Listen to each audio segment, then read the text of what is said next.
or just visit our website at knoxvillesmiles.com. Blackford Veterinary Surgery Referral specializes in surgeries not regularly performed by your pet's general veterinarian. They're currently accepting referrals from vets all across the country. With their newly renovated state-of-the-art surgery center and highly trained staff, clients can rely on professional and thorough care. If your vet says that your pet needs surgery or rehab, ask for a referral to Blackford Vet and let them get your best friend back on its feet. Located conveniently in West Knoxville. For more information, visit blackfordvetsurgery.com. Fan Run Radio, where Big Orange Country comes to talk sports. Start your morning off with your daily dose of talk sports with John Reed and Cody McClure from 8 to 11. Then it's Tony Basilio from 11 to 1. The Playbook with William Pattison from 1 to 3. And The Drive from 3 to 6. It's 10 hours of hard-hitting local sports radio every day, right here on the flagship station for Tennessee fans. This is Fan Run Radio, Knoxville. You're listening to FM 105.7 and AM 1340, WKGN Knoxville, and W289CU Knoxville. Fan Run Radio.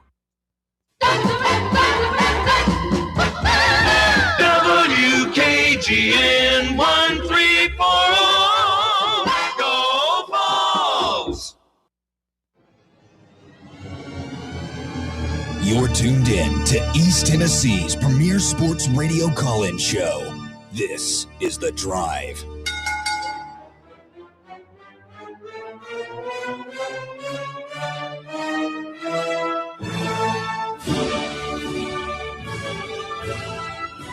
And hello, good afternoon, and welcome to another stellar edition of The Drive here on Fan Run Radio. Russell Smith punching the time clock at 3:01 on a beautiful Monday here in East Tennessee.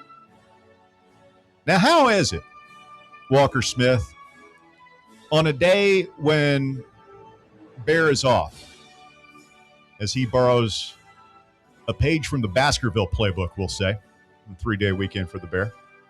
How is it when you're doing the job of two men all by yourself in the White Claw Hard Seltzer studios today that you get us on faster and cleaner than when Bear is actually in there?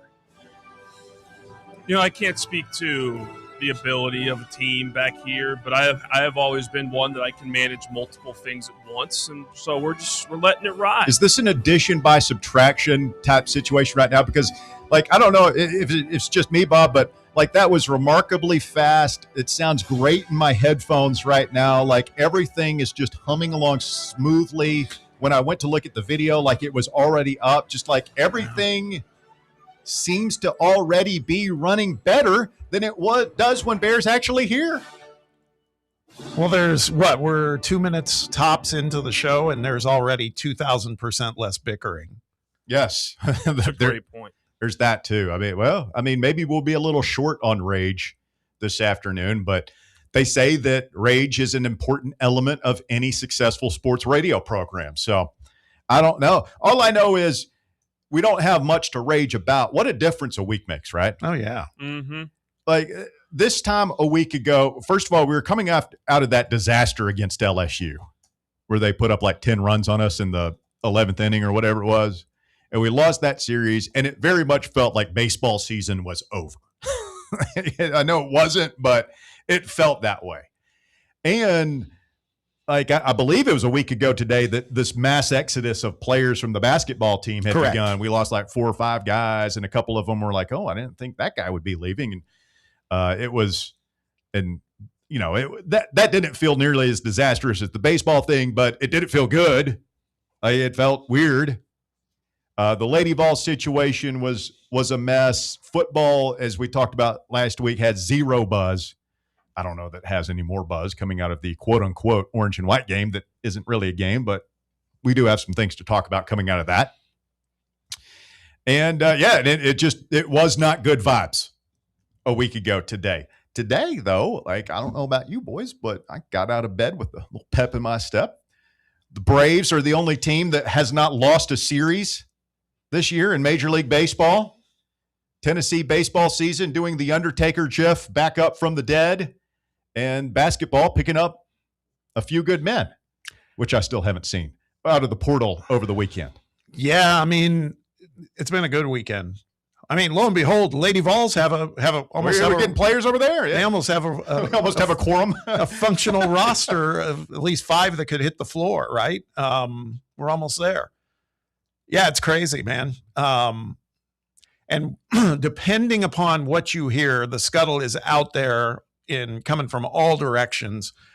Men's basketball, something big could be brewing. I know a lot of people felt last week like, oh God, nothing's happening. But I think one of the tipping points of the weekend was Louisville going out and getting Flory Badunga and Jackson Shellstad in one fell swoop. And they're going all in. I feel that's like popping the top on this thing now, and teams better be on their heels, including our guys. And it sounds like we are, The whole team traveled to North Carolina to visit with Duke Harris last night, the coaching team. There's just a lot. Got visits this week lined up. We got a new coach. Got a new coach. Got a couple new players. It's busy. Let's start there with Duke Harris, because I feel like that. You talk about flashpoints in Louisville. I feel like for us in Tennessee, I feel like that's the hinge, because if we get that dude, then all of a sudden the pieces are starting to fall into place, right? If you've got your center, your rim protector, you've got your 2 guard, you've got options at point guard right now. You feel pretty good about at least having bodies there, if not, a great starter. Would still love to get Dowd in. There's not much going on there unless I've missed something in the last 24 hours or so. I thought I heard, well, it hasn't been posted by any of the media entities, but I have heard maybe he is making a visit this week. Okay, like that would be good. If you get Duke Harris, I mean, there's your connect, your Lanier, your Ament. There's your star that you can build around. If we don't get him, and this is a battle, right? I mean, Michigan is in and North Carolina is in, and he's from North Carolina. So, like, this is a big boy battle. Not saying we can't win it, but you can't pencil him in to the lineup by any stretch of the imagination. But if you don't get him, I feel like it's one of those things where I don't know that we're in on any more blowtorches potentially right now, not to that degree. So if you get him, I mean, let's roll. If you don't, I think it becomes a little bit different equation this year than what we've been dealing with, where you have a blowtorch and you build around him. It might be, if we don't get Duke Harris, a situation where you don't have one of those guys, but you got 3 or 4 guys that are like, 12 to 15 point a night guys, and not one 20 point a night guy that you kind of build around. And like, I think you can win both ways. But I mean, even Michigan, as balanced as they were, they had Lindeborg, who was a different dude. And I'm sure that's what they were pitching Duke Harris, as you could be our new Yaxel. We also have a visit from Chris Washington, coveted high school recruit coming in too this week, 6'8". Yeah. Was committed to Alabama and has now reopened his recruitment. Yeah, I don't know what to make of him. Like, here's the thing. Like, he's 6'8", 180 or whatever. It does not scream to me like an impact guy. Yeah. Especially if we build out the rest of our roster the way we're hoping to. And I just wonder, Bob, like, these freshmen, it just hits different. And like, he's coming in, he's an in-state guy, so I want him, but it's hard for me to get excited about a freshman who might not play, because you tell me if I'm being overly pessimistic and cynical here, but I can see it now. Like, the guy's going to come in, he's not going to play much, but he's going to play enough where he flashes here or there. And at the end of next season, his agent's going to get in his ear and say, hey, man, you should be a starter next year. Let's go ask them for $1 million. And Rick Barnes is going to be like, you're not $1 million guy. You played 10 minutes a game for me last season. And he's going to go to the portal. I can already see it coming. See, I think if he's a freshman and he is that good, we just saw it this year, he's going to go to the league. That's what we're seeing with the freshman class we've seen. You're comparing him to Ament? Not comparing him to Ament, but who knew about Keaton Wagler at the beginning of the season? Yeah. He's going into the pros. He's probably projected at the 5th or 6th pick. So you just never know. My point is, if they're that young, I'm not as concerned about the portal as I am. If they're going to show out, they're probably going to move on. I'm not you can't be concerned about the portal anymore, right? No, I mean, exactly. guys are just going to leave and we're going to replace them with good players. All I'm saying is it's hard for me to get excited about him knowing how transient this sport has become. I view him more as an Elijah Freeman type, where the athletic possibilities are tantalizing, but I don't know if it's fair to call him a project, but it feels like it's going to take him time to grow into his body. Skill set still developing. Not a great outside shooter, but a guy can put on the floor. He's going to have to adjust to the college game. But again, this is this modern era that we live in, where you're basically just filling out a whole new roster from year to year. You got to have those guys on your. I'm assuming we wouldn't pay a ton for him. I know he's a top 50 prospect, but if you're Rick Barnes, you can't give 7 figures to guys who are not going to start for you. And I don't think we want to bring Chris Washington Jr. in to start. No, I don't think so. I don't think so. I'm just saying that's another person. There's activity for sure. The Terrence Hill kid too, from VCU's coming in. Wednesday, I think, is his visit. So we just got to put our trust in what Barnes is doing. We've heard behind the scenes, and I know Tony said it today. I don't have a number, but I know he has gone in asking for more money to whoever you ask at that point, and he's gotten the blessing on that. And I don't know if that's Big Jim or if it's something outside the auspices of what the original NIL kitty is. Do you think that's just to beat Michigan's offer on Juke? Could be because Badunga and Shellstad going to Louisville, I guarantee you they probably spent upwards of $8 million for those two combined. Well, was Badunga's price $4 million? $5. So he probably got that. Yeah, and Shellstad was one of the top point guards out there. As far as available, there's another one that's floating out there that has never, committed to the portal yet, but that would be the top person. But now Shellstad was right up there, so I bet he's somewhere in the 2.5, maybe even 3 range. Mm-hmm. Louisville spends money, man. You don't ever have to doubt him on that. Mike Wilson over at VolQuest reporting that Notre Dame forward Jalen Harrison is visiting Tennessee tomorrow night. This is an interesting one. 6'7", 220, averaged 16 points per game, 4 rebounds, 2.6 assists. I mean, that is an interesting stat line. And he doesn't shoot the 3 at all. No, as a matter of fact, I'll give a quick shout out to a friend of the show and a guy who does some research on this stuff. When Jalen Harrelson announced his finalists as being us, North Carolina, and I think Ohio State, I sent something to Jordan saying, because I'd heard vaguely about the kid. I'd heard more about Marcus Burton, who's a point guard at Notre Dame that's in the portal. I asked, what have you heard about this guy? And he was like, not sure. Let me go look. He came back and said his body screams 4, but his game is more of a downhill guard. He can really handle and pass the ball extremely well to be 6'7", not a great shooter, like you said. And then he said, reminds me of Josiah Jordan James, that type of player that's got enough size to make a difference. That's an interesting comp. I just 16 points a game in the ACC. For a guy who can't, I think he was 20% from 3-point range. He didn't shoot many. I mean, he was something like 4 of 20 for the season. But to score 16 points a game, that's a dude who was, like you said, going downhill, getting to the rim. I would imagine. I don't think he's doing that off the mid range. Yeah, it seems like a guy that's getting to the hoop a lot. Yeah. I mean, I'm intrigued by him. I just didn't know much about him, to be really honest. And there's been some chatter that maybe Ohio State's got an inside edge on him, but we'll see. If he's visiting, I mean, that's big. That's a good sign if you want him, and it's a sign that you do want him. A couple of other guys were kicking around. First of all, let's talk about the guys we got. Day Ames from Cal comes in, combo guard, can shoot it, can drive, can handle it.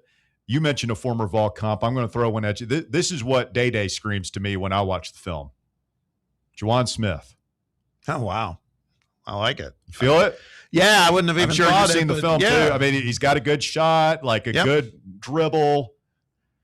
Not a jump out of the gym guy, but like can free up space, kind of the way Jacoby could, and create his own shot.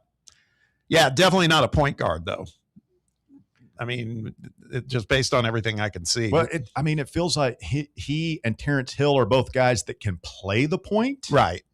But I mean, that's the big need, right? We've got to have somebody that. I mean, we're all in on Juke Harris. I mean, that's. I feel like the fulcrum point for this class as far as what can we be next year. But you do have to have I can hear Phil now. He ain't a true point guard. Yeah. No, I like Day-Day a lot. And the thing I like about him and Lundblade too, both of them are like really plus free throw shooters, which is a novel approach for us after what we saw last year. Now, the other guy we got over the weekend, that's probably his only flaw that I've seen so far in Miles Rubin is he's great rim protector. One of the, I think he was in the top 10 in blocked shots nationally. It has a lot of Felix Okpara vibes. I don't think his body's as developed as Felix. We'll see if Garrett Medenwald can add to that. But he's also like a 50% free throw shooter. So I guess that's the downside. But look, we can maybe shoulder one of those guys if we got a bunch of guys shooting 80, 90% from the line. All right. I'm going to throw two other names at you that we are all familiar with. You tell me if you would like to see them in orange and white next year, and two, if you think Rick Barnes would be interested. One, name we've already mentioned today, Elijah Freeman. Yeah, I don't know. I feel like he's a fallback option for Juke Harris. I just think he's a raw dude. I mean, we wanted him last year, and I just don't think he showed a whole lot at Auburn. He had some moments, but I agree. I'd say as kind of a contingency plan, if you don't get Juke, then I'm open to that. Going from Lincoln Memorial to the SEC has got to be a big adjustment. Yeah, and so maybe got that year of teasing all that out of the way, and we could benefit from that.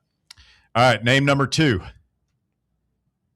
Milan Momcilovic. Going through the NBA process, but in the portal.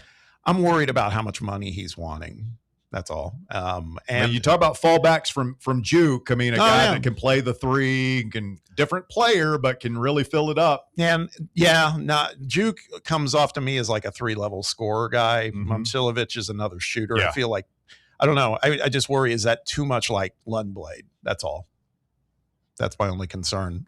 I don't dislike the idea, but it's a good concern to have. We can't have too much shooting. That would be terrible. Yeah. Well, I just want all sorts of varieties of how we can score the ball. Well, look, this guy, this is not a fallback from Juke Harris. This is Momcilovic is the number 2 player in the portal. You either have to be all in on him or you're not in on him. Yeah. I mean, it feels like we're all in on Juke right now. And again, that's just, I would put that at 50-50 at best. And it might be 33% with. Yeah. Yeah. I don't know.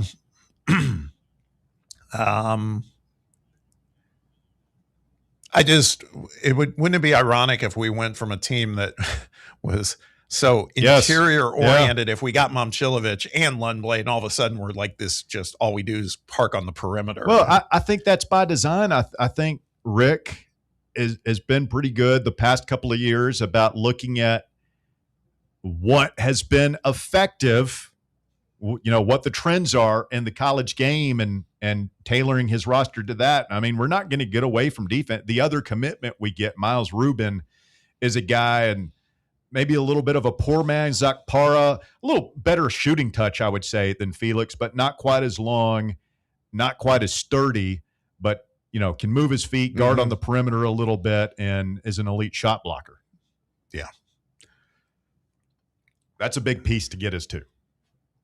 That's a big piece to get as well. Tell you what, I do love the fact, again, I think, as you said, how things can change in a week. I'd say how things, in this particular instance, how things could change in a matter of a couple days. Because, again, I think a lot of people were starting to lose faith in what we were going to do in the portal. And I think what maybe accelerated that was the JP Estrella to Michigan news. Everybody kind of felt like, oh my God, that guy went to the defending national champion. What are we going to do? And there wasn't much activity, but this weekend was busy, and it seems like it's getting busier. Yeah.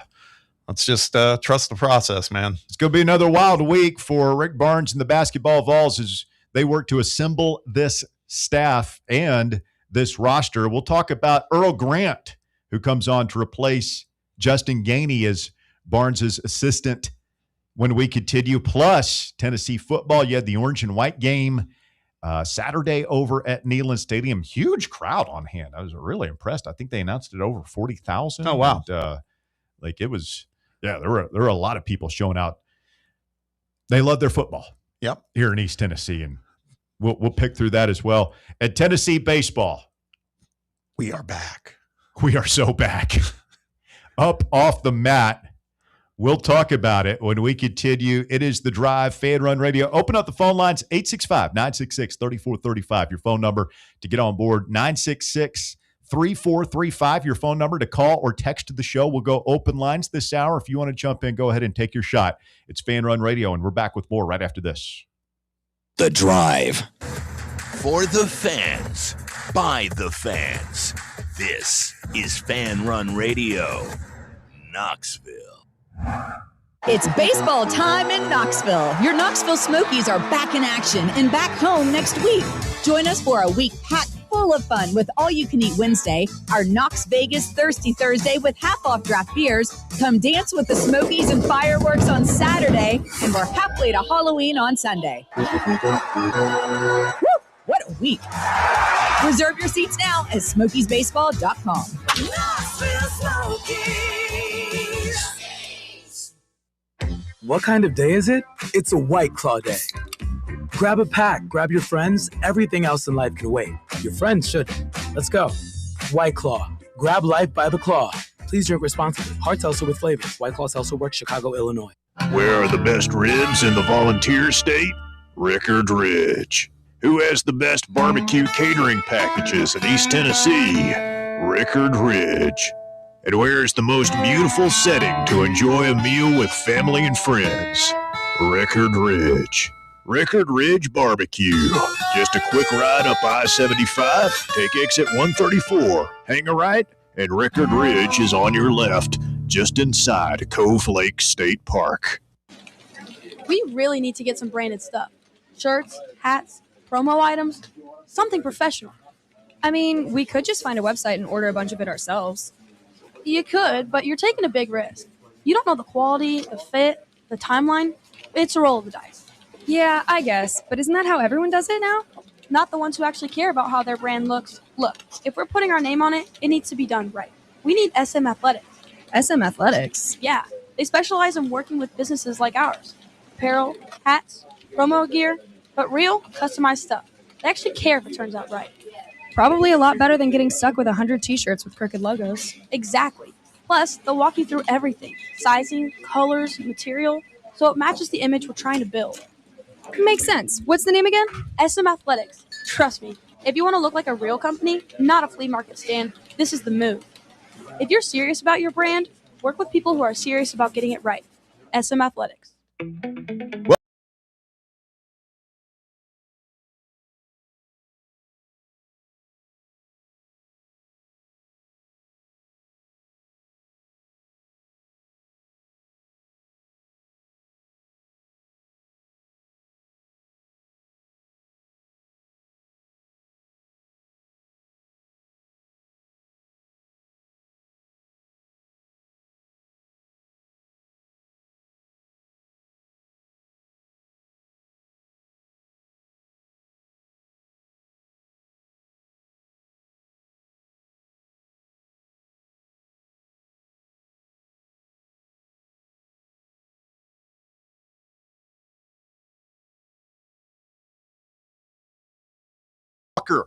With you here this afternoon. Bears got the day off. Kid Huddy 7 on the YouTube chat says Chapman's home run from Saturday still has not landed. It's good to see the baseball Vols bats wake up a little bit. We hit over 300 for the series at Mississippi State. But I think the story coming out of this one is just how dominant the Tennessee pitching was. I don't know if you guys, how much of the series you guys watched. I watched pretty much all of it. And, man, I don't know. I don't follow college baseball enough nationally to know that if there's anybody with a better starting three than we do. But I'd like to see it, man, because those guys are lights out. And credit Josh Elander as well. He's taken a lot of slings and arrows this year in his first year in the big chair. But I thought he managed the weekend flawlessly when it came to pitching. And obviously when your starters are going into the 5th, 6th inning, like makes it a lot easier. I saw a good portion of the Saturday night game and quite a bit of yesterday's game.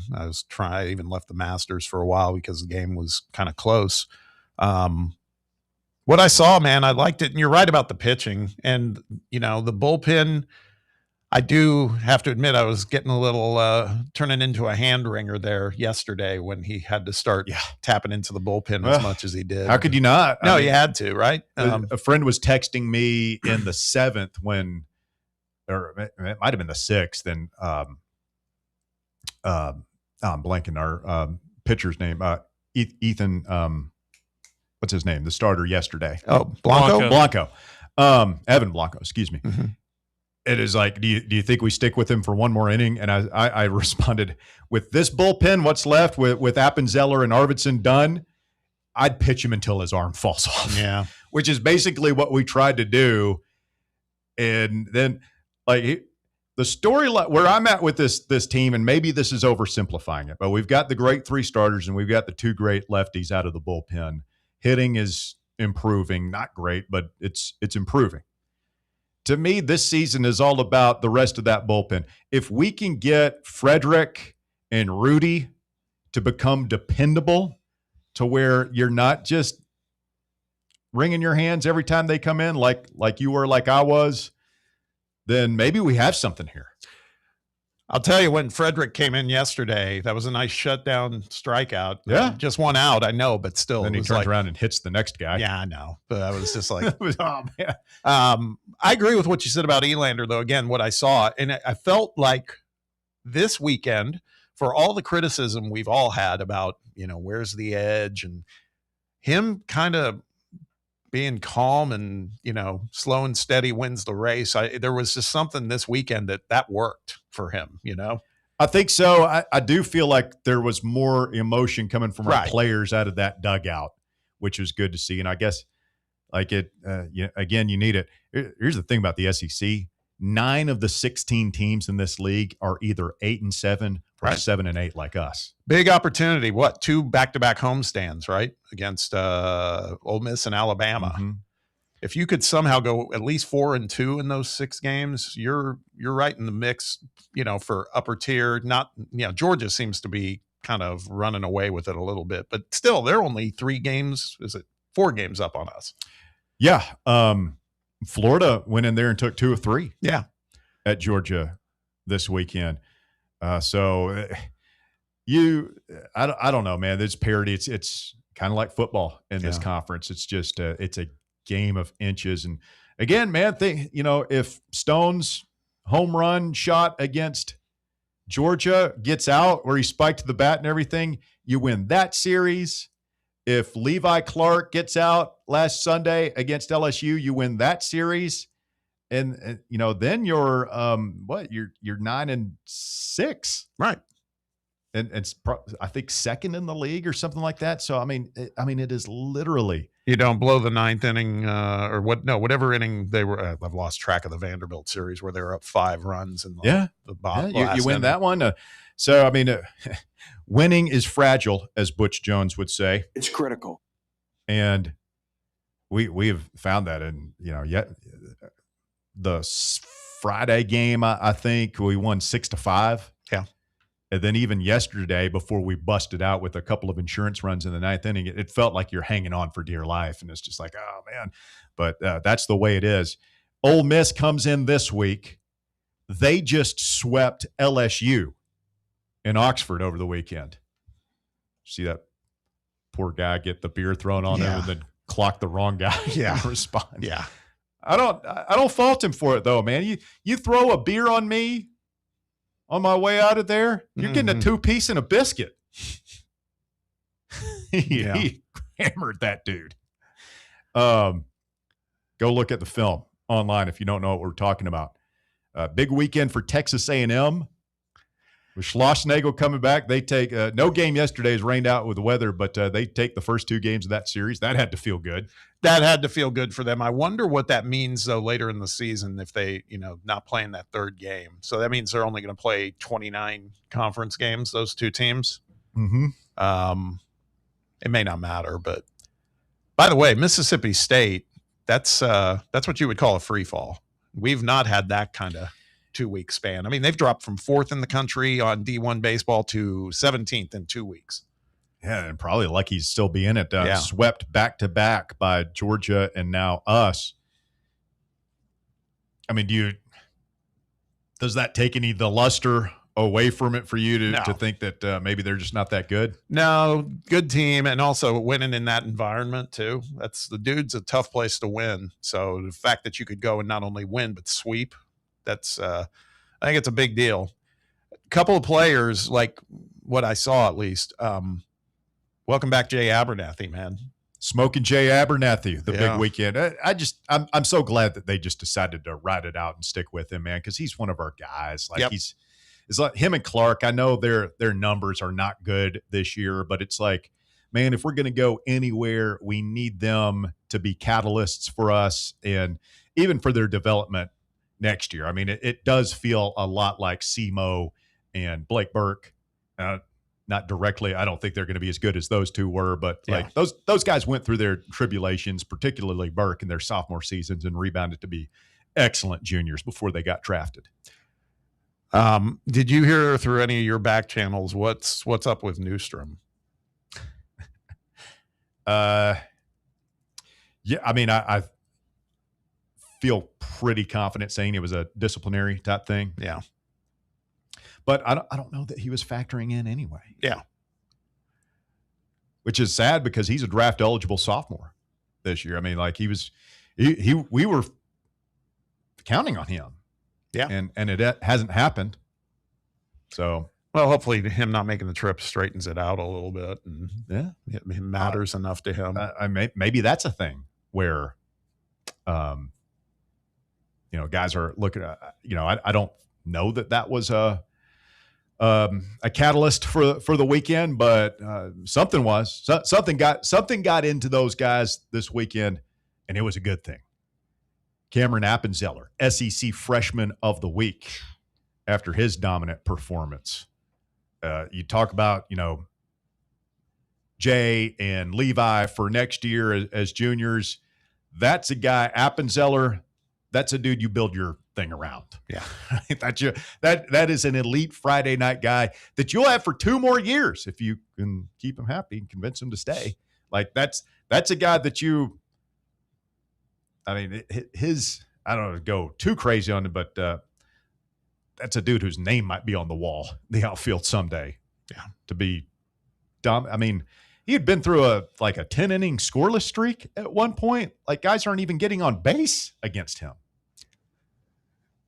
Little side note, 2 things on the Mississippi State side.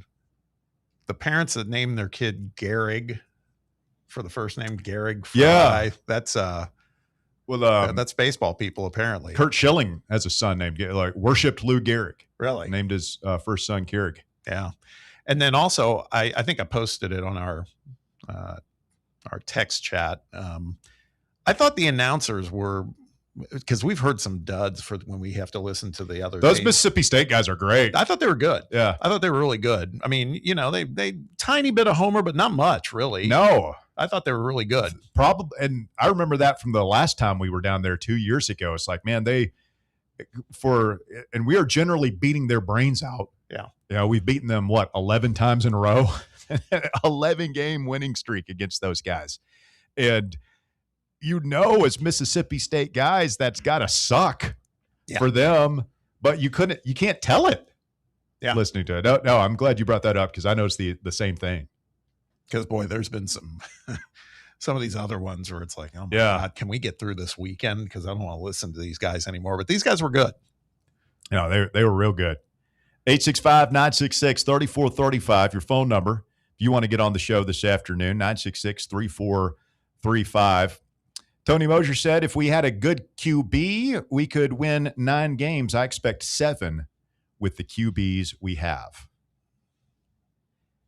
I saw one good, like, TV-worthy screen of a play, and it was Ohio State fans making fun of Jim Knowles, saying, oh, yeah, there's that Jim Knowles defense, or maybe it was Penn State fans. And it was like our 4th-string walk-on quarterback hitting a big play to a white wide receiver who was being run down by guys who are clearly not our best dudes, and it's like, whatever. Now, I did see where the film guy, what's he's on with John and Cody all the time. Brooks Austin. He had a note on Twitter last night saying that he had found enough film from the scrimmage to do a breakdown on us. So I'll be looking forward to going and watching that. I need to go look at the film. Tell you what, I watched some of the video, like on RTI and some other places. Faison Brandon looks the part, like in uniform and everything. Yeah, I guess so. I mean, like, I feel like all the guys we recruited quarterback look the part. Yeah. I don't think getting off the bus has ever been a problem for our scholarship quarterbacks, but I wish I had copied this down. I saw somebody put out the numbers. Yeah, I could not find this at utsports.com, but the numbers were like George's were good. He was like 16 of 23 or something like that. You know, typical SEC starting quarterback numbers. And Faison was something like 6 of 12 or something. Like they didn't give him as many opportunities. But I just don't know how much they showed, how much you can take away from what we saw this weekend, or how much we really learned. But my big takeaway, the quarterback thing overall, is I think the Faison stuff is real. Yeah. I think it's a 50-50 coin flip as far as who's that starter. And I go back to the conversation we had with Adam Sparks last week where he was like, yeah, you probably see them both. Like if neither of them separate, if George doesn't stake his claim to this thing, which it sounds like he hasn't, then it might be a thing where the competition actually plays into the season, which is something we haven't seen in the Josh Heupel era, as far as like both quarterbacks getting a chance to play in the games and deciding it on the field in the games. Yeah, and I mean, I've seen a lot of comments, takeaways about the defense, and we talked about the defense last week with Adam, and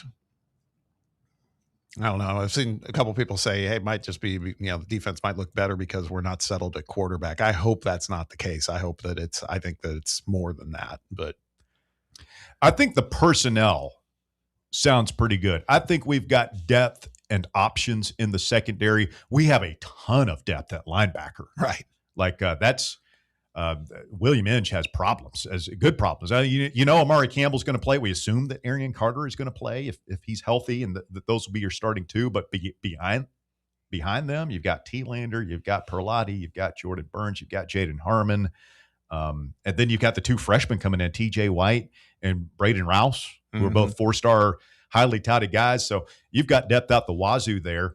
The defensive line, I don't know that there are stars there. It's great to hear that Xavier Gilliam is flashing. We've got to get David Hobbs back. But this Chaz Coleman situation that's a big problem. Yeah. Man, if he's not bought in and working hard and achieving his potential, it just doesn't sound like we have a lot of other options out there. I mean, we've got some bodies out there, but I don't think we have a dude like him. No, and that's what I was going to ask you real quick. Of all that linebacker depth we have, of any of them that you know of could convert to a kind of half edge rusher, half linebacker spot? It's good, but I heard that they were repping Xavier Gilliam some on the outside, like in preparation for Coleman maybe not being available. He seems a little big to be playing out there. I mean, that's basically what Christian Gass is. Christian Gass was a high 4-star guy we signed out of Georgia last year who was banged up coming into camp and never really got an opportunity to play last season. But he was a guy that was like a linebacker that's like, okay, we're going to put weight on you and make you a Leo, a rush end. And Again, I think I asked Sparks last week about him, and he kind of cut me off and said, like, I don't really think he's a factor right now, which kind of surprised me. So Jordan Norman from Tulane, you signed. Like, I think but I get the feeling that he's like a replacement player type guy, like average SEC body that you can play out there. We need difference makers. I mean, you saw like when we were really good in 2024, you had James Pierce doing his thing out there as a first rounder and Joshua Josephs coming in behind him and Jordan Ross as a true freshman. Like, you had a rotation there and you were always fresh legs of athletes getting after the other quarterback. And I don't know that you have this. Kind of where the second transfer portal kind of hurts you. I feel like we would be in the market for another rush end right now if we had an opportunity. But I guess you got to go with what you got. It's like the good old days. Just go with who you're on your roster. Feels like feel better about the kicker position. I've heard good things from him. Is it Ron Vier? Ron Vier? Ron Vier. Ron Vier. Oh. Yeah. Look at us all. I mean, he was nails, but I don't feel badly about it. Yeah. Got Jackson Ross back, got the kid from Catholic back, the Turbeville, the boomer. Yeah. So I feel good about the kicking game. Haven't heard much about our return guys, but that'll be worth keeping an eye on once fall camp starts here in a couple of months. GBO Kyle Beach, 865, says Jalen Carey's supposed to announce his next team tonight at 7 p.m. Bob, the chatter I've seen is like fans thinking that he might come back. Have you heard anything like that? I have not. I mean, I've heard somehow Mississippi State came into the conversation, which that would track for me just because of the way they play. So we sweep them in baseball, and now we're sending them Jalen Carey. Yeah. It's like a thank you gift. Yeah. I don't know. We'll see. I mean, the fact he's doing it tonight, we'll learn pretty quickly. But would you take Jalen Carey back if he wanted to come back? You would? Now, what I've heard is he wanted more money. We wanted to pay him less money. And I kind of understand that. But in this era, it's tough to swallow that pill. But maybe he's looked for a couple of days and doesn't feel like he's getting out there. Yeah. I don't know.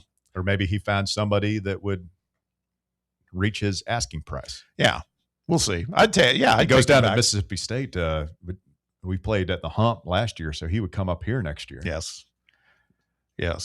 Remember the last time he came in here as an opposing player, he almost caused a riot.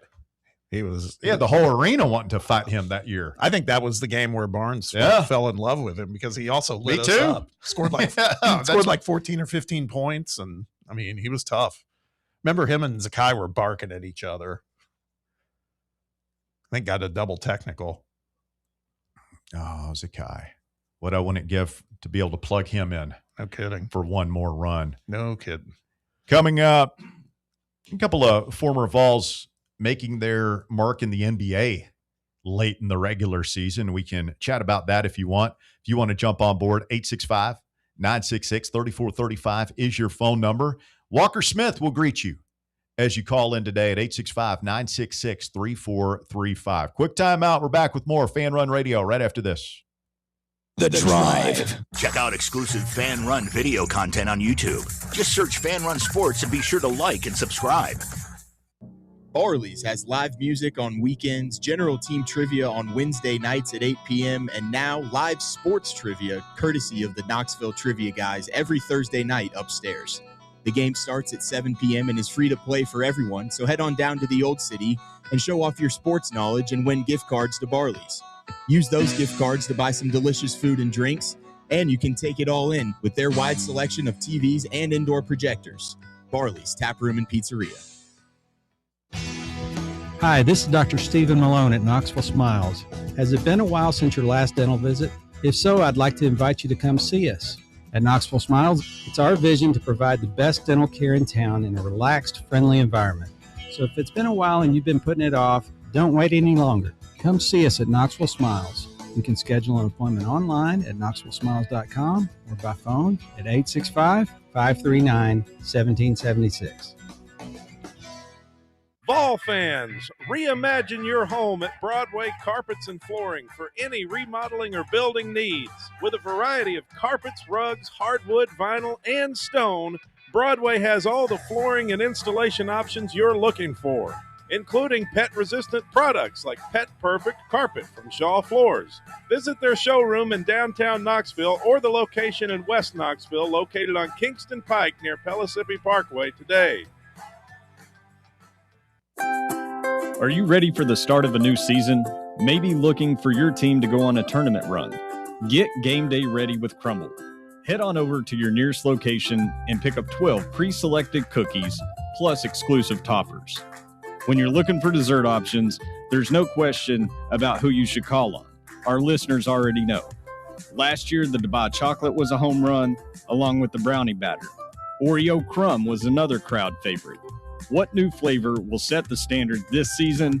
If you're in the Knoxville area, there are 3 locations ready to serve you: Clinton Highway, Parkside Drive, and Maryville.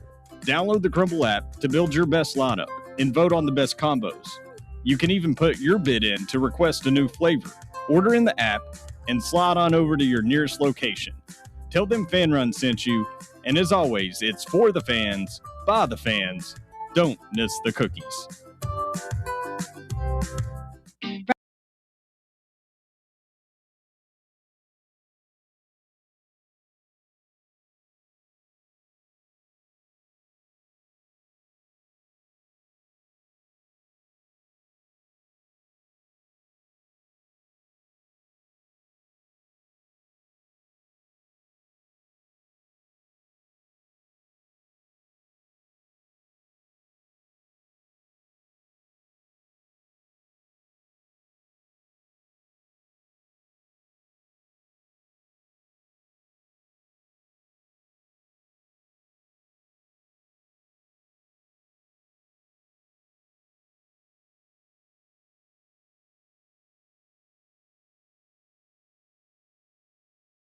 And on your free Fan Run app, streaming on the Fan Run Sports YouTube channel. Shout out to the YouTubers this afternoon.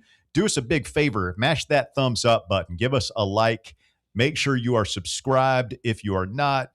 It is completely free and helps us continue to grow the algorithm and continue to infect all of Big Orange Nation with the Fan Run virus. It's a good thing. I know it sounds interesting, but trust me, it's good.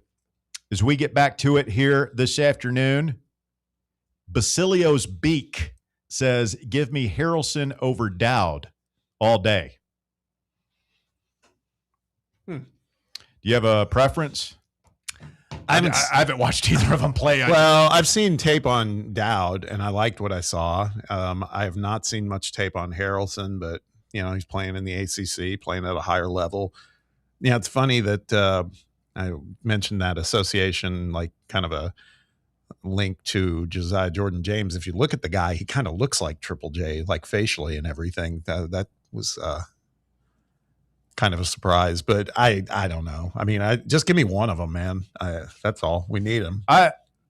You know me. I love shooters, and that's the Harrelson.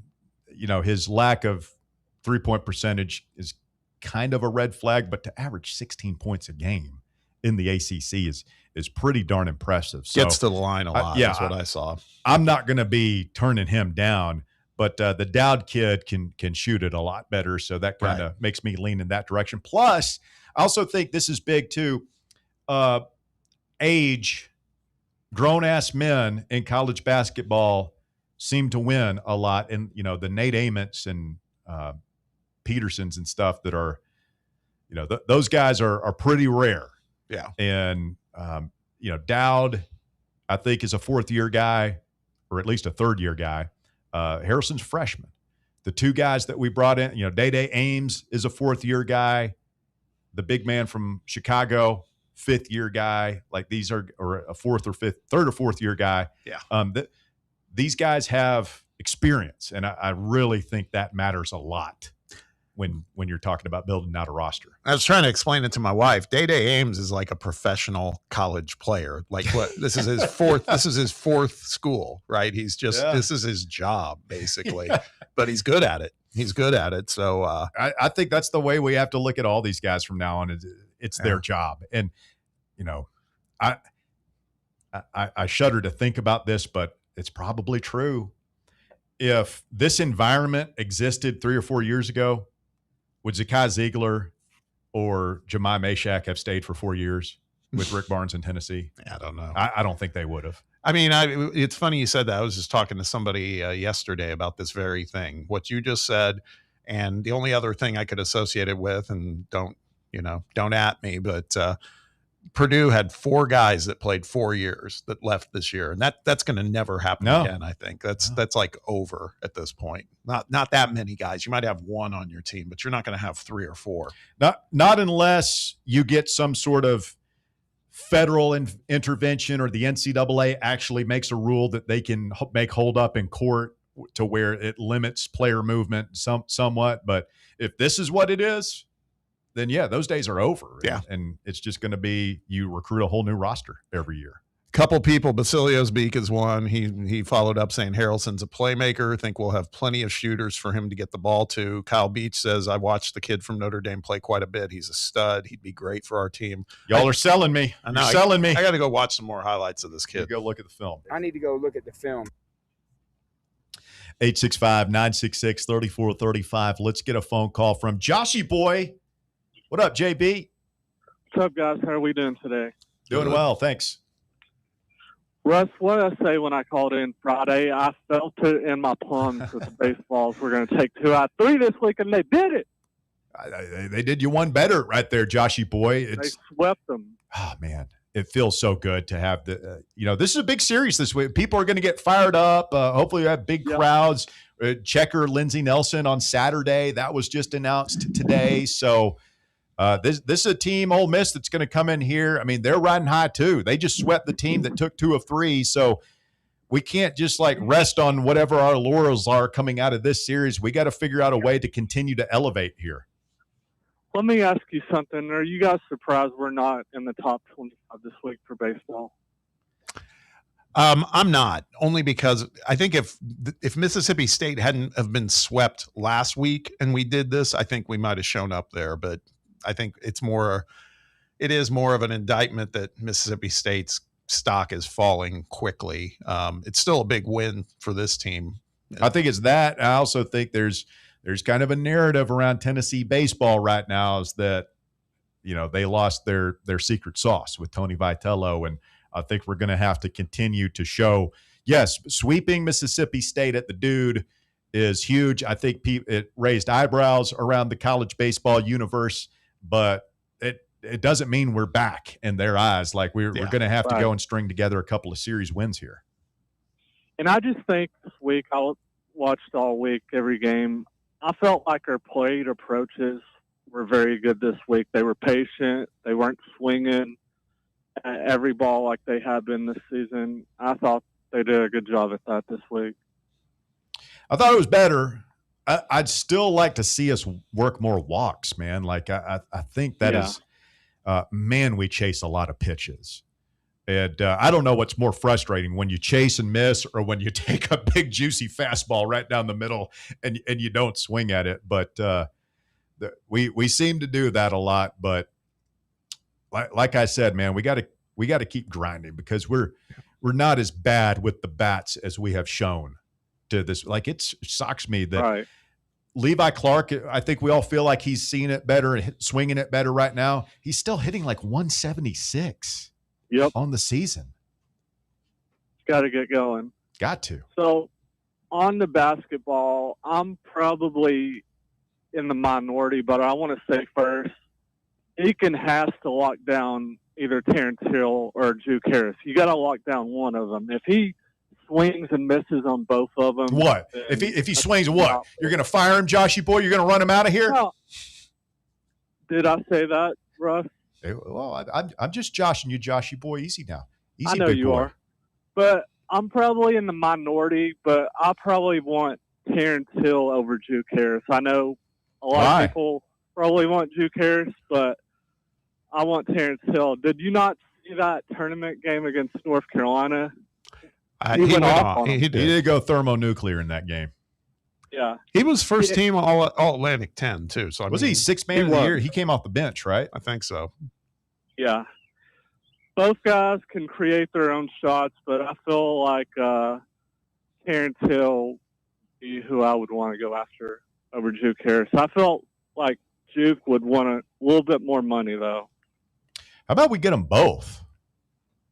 But how about we load this thing up, Yeah. boys? Like I saw a note. I think Mike Wilson said they view Day Ames as like a fifth man off the bench, and it's like, okay, the guy who averaged 17 points and shot that percent is like, if you're bringing that off the bench, because like who was our first guy out? Like was it Berg? Our first guy in the backcourt? Like that is a major upgrade. Yeah, Berg. Yeah. Yeah. So where's Bear at today? He decided to take the day off or something? He's staking his claim to the Wallace Award. A little 3-day weekend for the Bear. You want to take a shot at him? Yeah, I'm going to take a shot at him. Bear, what's your lazy butt doing taking a day off? You need to be at work. See ya. Wow. Yeah, one of them. Completely unnecessary. Didn't have to do that, Joshy. Guy's not even here to defend himself. I don't know. I kind of like it. We were sitting here last week, and what we were saying about the baseball team, 17 hits in a 3-game series against an offense like LSU is not. You're not going to win series. You know how many hits they had in the 3-game series this weekend? It's probably pushing 30 and 25, something like that. Doubled it, 34. Wow, 34. Now that's going to win you games. I mean, that's because it's back to your point earlier. We've got the pitching, man. I really believe that as far as the starters go. If we start tearing the cover off the ball again, would love to see Lindsey Nelson get its teeth back this weekend. And the best way to do that is see the ball fly out of the yard a bunch of times. I mean, that's what we're missing at the plate is we're just the power numbers. Yeah. All right, quick timeout. Walker has the top 4 at 4. When we continue, it's Fan Run Radio. Stay with us.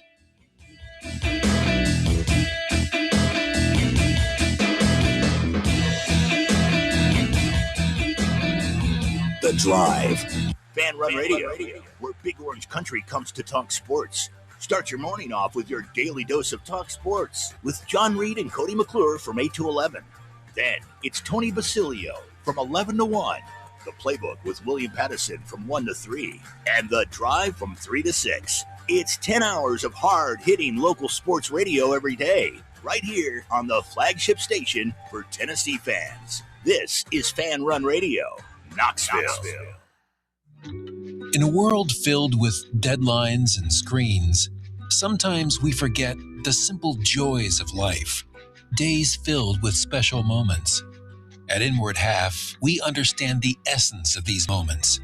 Feel the difference between our breathable fabrics and flexible apparel as you disconnect from the hustle and bustle and reconnect with what truly matters.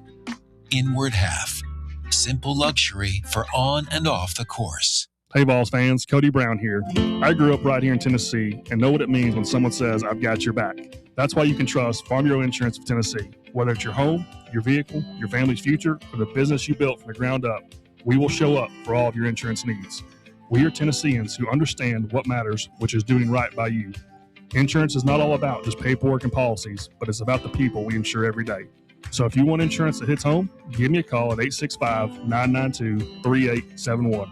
Go Vols. Have you ever found yourself wishing your clothes looked brand new again?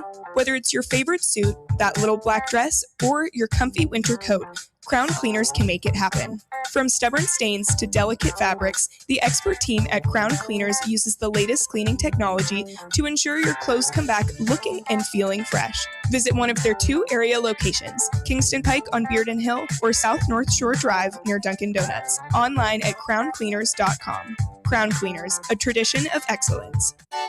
Citizens National Bank. Life is more fun with a Good Life account, offering extra benefits, including bank travel. Experience the trip of a lifetime to Ireland. Explore rolling green hills, historic castles, and charming villages across the Emerald Isle. Get in on the fun. Call 865-429-7935 today. Citizens National Bank. Banking never felt so good. Member FDIC. Hear that? That's the sound of your life. Perfectly imperfect.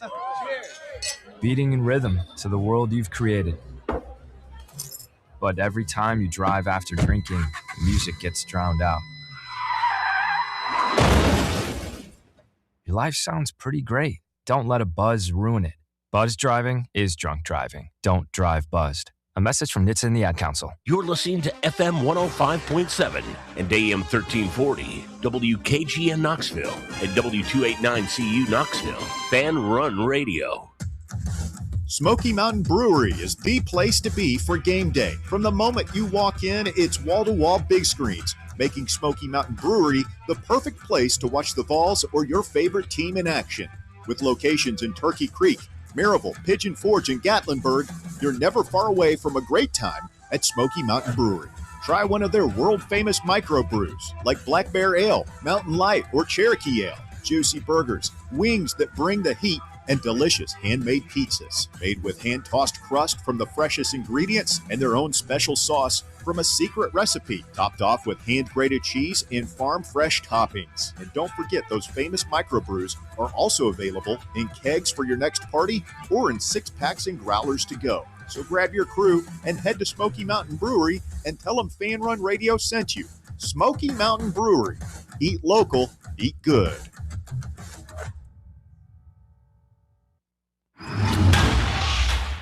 It's time for the Drive Stop 4 at 4.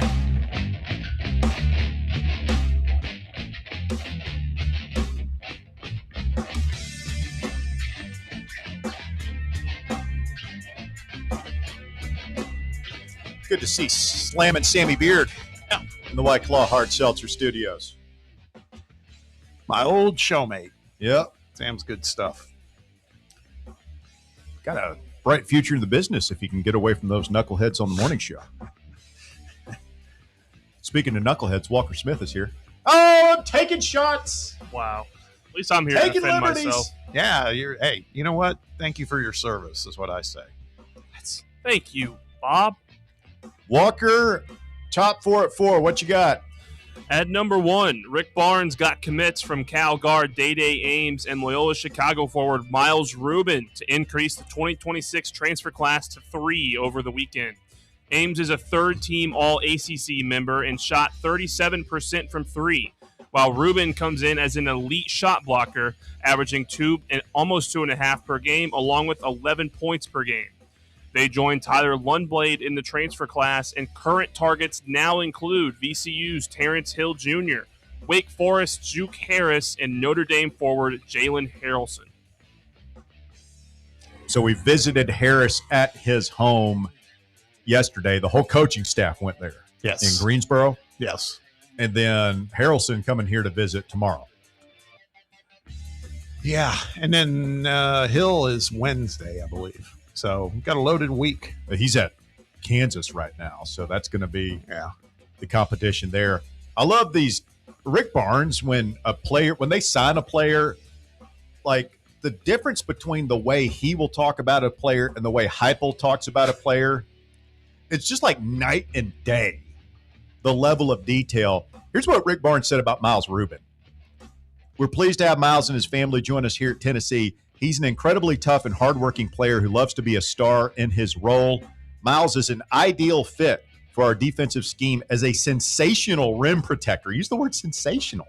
Who can also defend one-on-one in the post and guard on the perimeter offensively. He is an impressive lob threat with really good hands, nice touch around the rim, and quality passing ability. Miles is excited to play on a big stage, compete daily against elite competition, and make a run in the NCAA tournament, as well as working with Garrett Maidenwald in the weight room.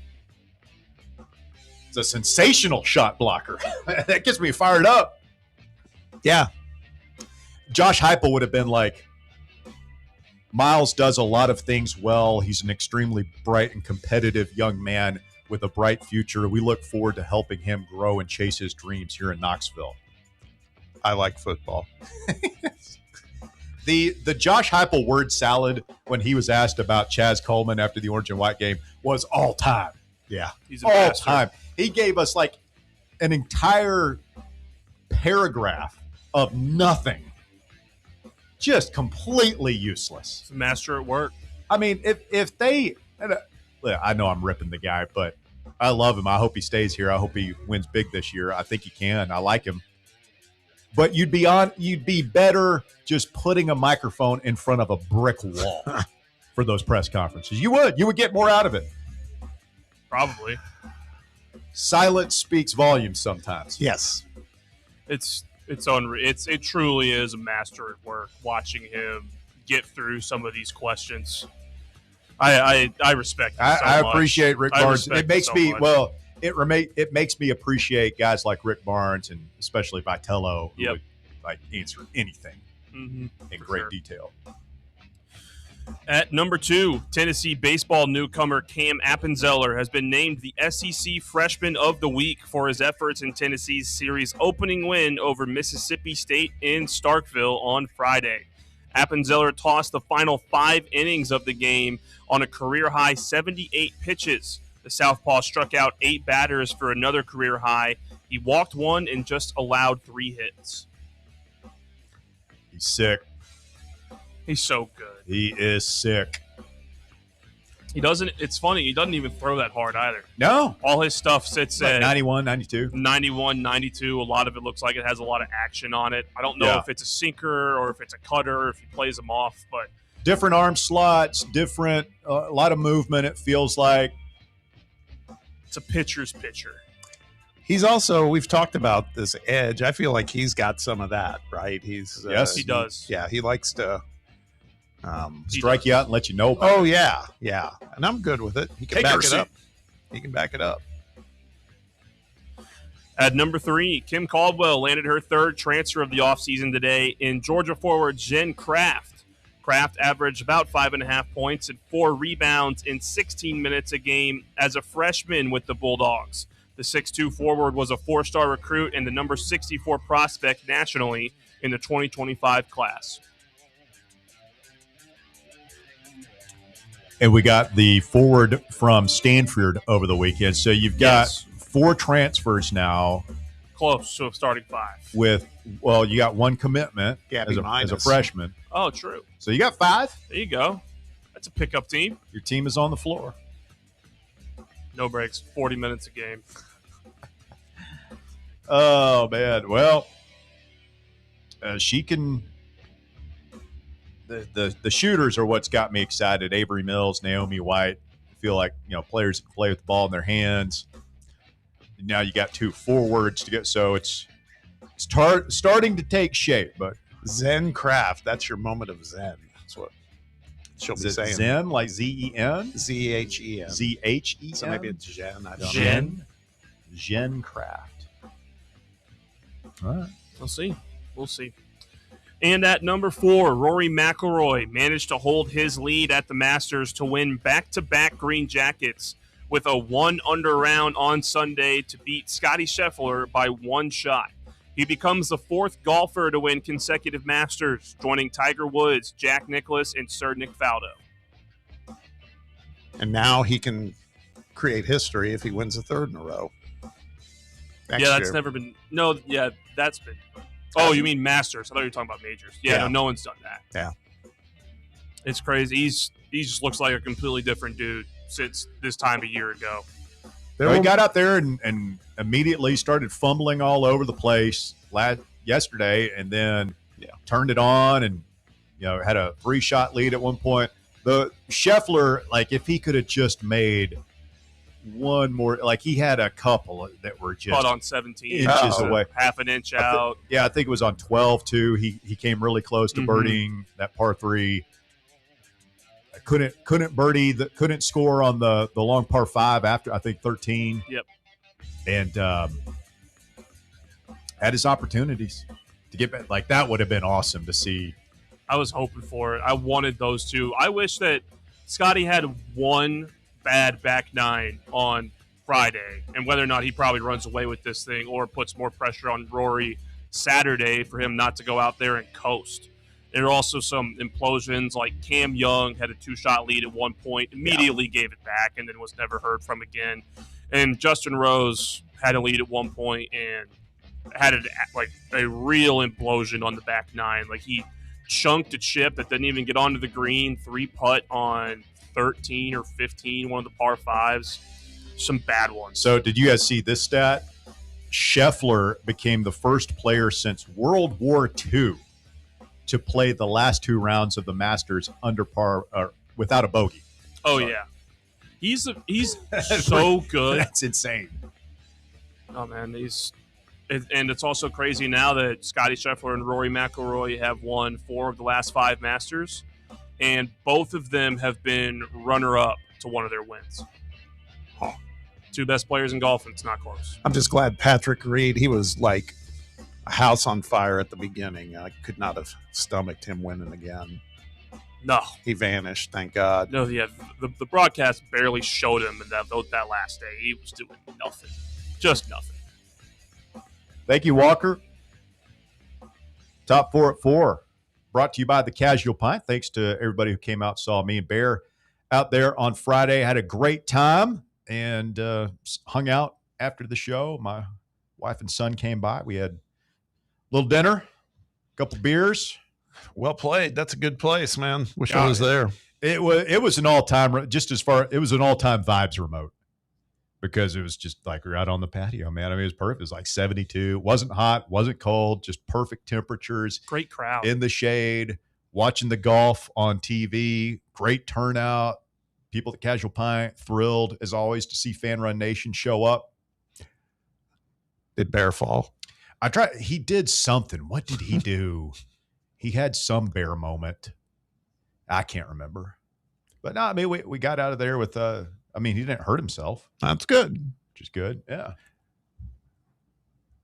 Now that's I was on the road the better part of Friday. Stunk.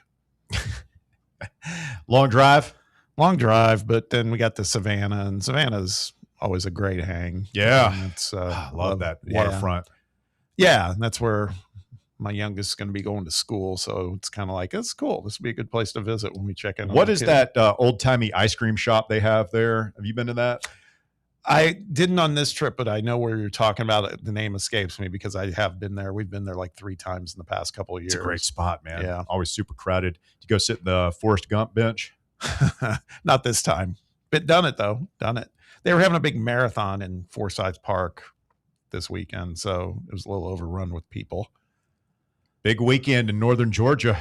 Uh-huh. I mean, when you got the Masters in town and Bob Baskerville in state, then yes, so true. You are hitting the big time right there. I tell you what, we did a very simple dinner after this event we did on Friday evening. It got done at like 6:30, and we just wanted to go somewhere chill. It was right by the hotel, and we went to a Mellow Mushroom that they had there. Oh yeah, and my wife got love the Mellow Mushroom. I do too, and our pizza was phenomenal. But I always go with the Supreme or whatever. They've just got a really good Supreme pizza. No, we tried something new. It's called the Pep, and it's pepperoni, of course, but then like these red peppers that are kind of sweet, and then also some ricotta, and then hot honey. Amazing. But my wife got a margarita, and the bartender decided to maybe put a whole bottle of tequila in there because was she overserved? She didn't feel well. It was that strong. It was that strong right off the bat. I was like, God, are you gonna be okay? But still, great night. Weather was kind of like it was here. It was Bob phenomenal. Taking the missus out of town and getting the wife drunk on vacation. My daughter was there to see it, so yeah, that's what I'm saying. I mean, it's not great family fun right there, Bob. Expect more out of you, quite frankly. Volpool says they moved the Forrest Gump bench to a museum, you idiots. Oh, I don't know why we have to resort to petty name calling. I think maybe he's talking about he then said made me so mad. So I think he's saying the fact that they moved it is why he called him. He didn't say you. Oh, he just okay. Said I'm idiots. sorry. I'm sorry. I'm sorry. Sorry. I'm sorry. 865-966-3435, your phone number to get on the show this afternoon. Now, none of us were at the Orange and White game. Bob was out of town, and I, quite frankly, didn't want to go. I actually wouldn't have minded to go. I was out running errands Saturday. I had lunch with my dad and my brother, and he's like, you know what? We could roll over there. And it was just like, the crowd and everything. Two's kind of a tough time, honestly. I mean, if it had been a little later, like 3:30 or 4, at least you got most of your day in. Yeah. If you were there at the Orange and White game, we would love to hear from you. We're going to go open lines the entire show. We don't have any guests today. So if you were there, what did you like? What did you not like? What gives you hope? What gives you pause? Coming out of spring football. 865-966-3435. Your phone number to get on board, 966-3435. It looked like it was a fantastic crowd out there at the game. Shout out to Tennessee Nation, Vol fans showing up as always. The band was there. Sturl was there. Yeah, somebody from the RTI group sent me a frame grab saying, you want me to make this high resolution for you, this picture? With Sturl getting ready, setting up his booth. I mean, we don't have people to set up his booth for him. He's like me on a remote, setting up his own equipment. That's a man of the people right there. I mean, the way you and our midday guys, Basilio, did you hear those old codgers just taking? I mean, I couldn't help but you put them up to it. I didn't do anything. I did happen to hear it today, though, and I was like, hey, there you go. Kindred spirits, my man Basilio. I thought it was disgraceful the way, I mean, really, it sounded like Bob and Bear up on the porch earlier today. Yeah, and going to work 5 times the price to get my senses blasted out of my mind. Yeah, I mean, from my standpoint, Tony, it's irritating. The only thing that I attend regularly anymore of their football games, and I can't tell a tremendous amount of difference in a crowd response in Neyland Stadium than I did when I first started going over there. But there's no question that there's not a moment of silence. There's and at a baseball game, I've always enjoyed talking to my brother between innings about what we've just seen, and that you certainly can't do that there now. And the other thing is, Rusty, aside from all old man stuff, but no, it's not old man stuff. That's my perspective. It's not. No, it's right. Somebody has told these, because it's the same experience everywhere. At Alabama, they turn their lights on and off. It's like, I call those things epilepsy lights. Like, if you look at them enough, I mean, send you into a trance. Then you've got, in our place, we've got one of our own who, in every damn sporting event now, yells and screams at you. His name is Sterling Hinton. Who made this guy king? He yells and screams. My man. I mean, the guy is like 60 years old. I mean, at what point does the world's oldest teenager, does that age out? I mean, at some point, doesn't it? Is he going to be like 75?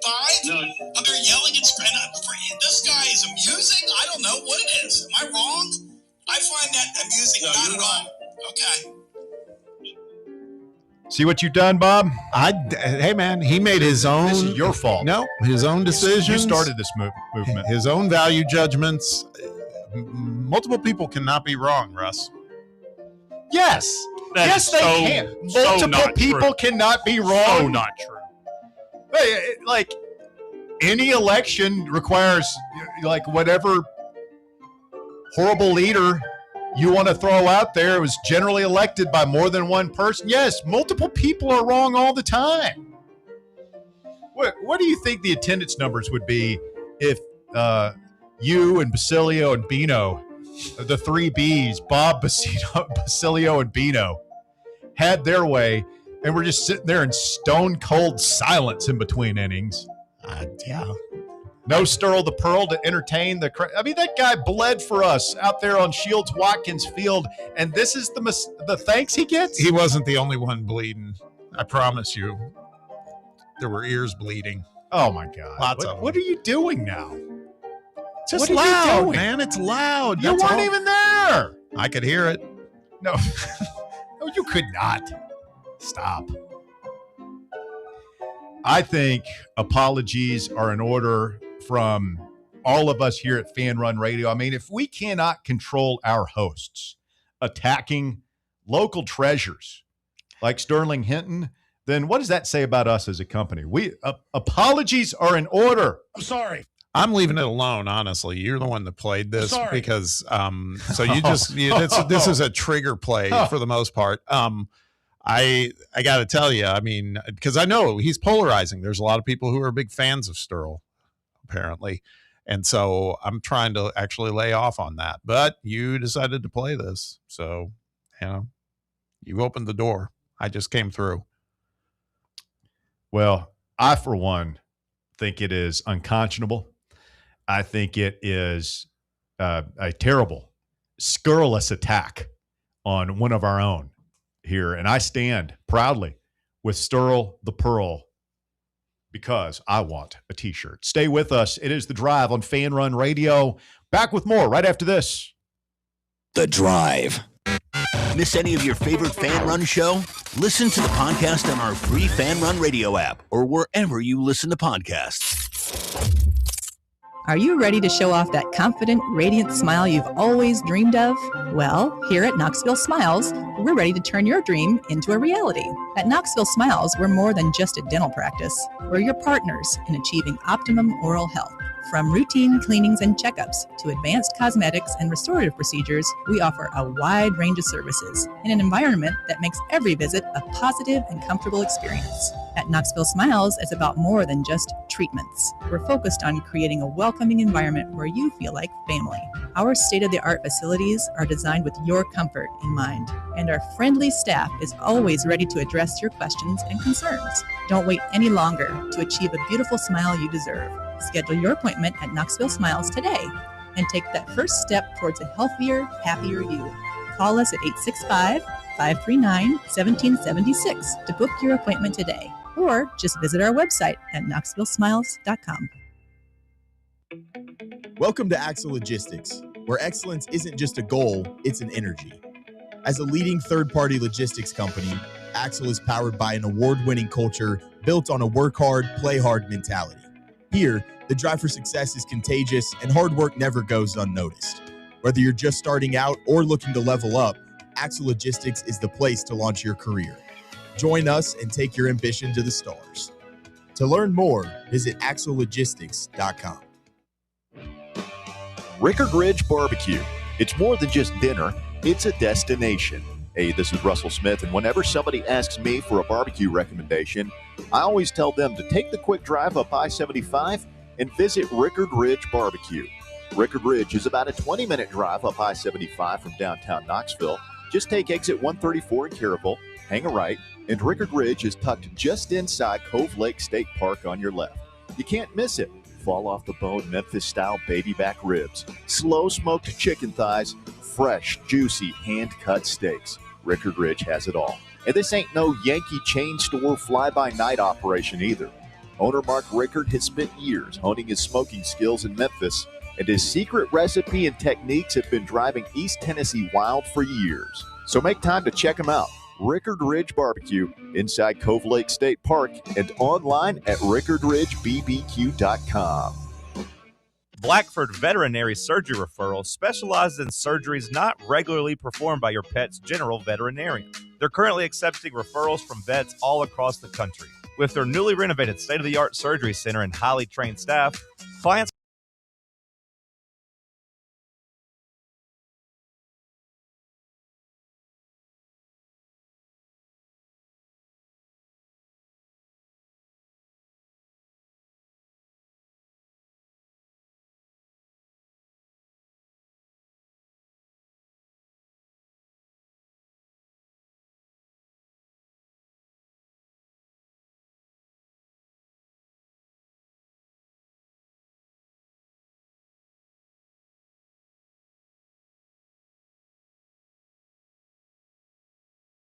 Weekend coming out of the Masters.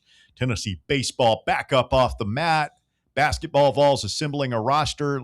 Lady Vols even get some players as well. We got a lot going on here this afternoon. And, of course, King football looms large behind it all. Saw a article from Bruce Feldman in The Athletic where he was ranking college football coaches 1 through 25. Shocking decisions made in that poll, and we will tell you about it coming up here later in the program. Right now, though, we are going to go to the phone lines, and Phil is next. Good afternoon, Phil. You're on the drive. It's Fan Run Radio. What's that, Debbie? Hey, Philly. Where's Bear Bryant? Taking the day off, little 3-day weekend for the Bear. Can only imagine what kind of taught him well, you know. What's that? You and Bob taught him well. Well, I mean, he's he's taking a page out of Bob Baskerville's playbook, the old 3-day weekend. You guys both sneaking them in on us. It's all recorded in the race for the Crest Cup. So Harrelson's coming in tomorrow, and then the guy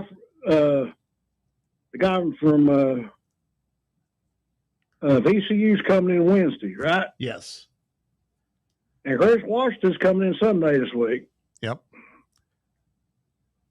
So what do you think the odds are of getting 2 or 3 of these guys?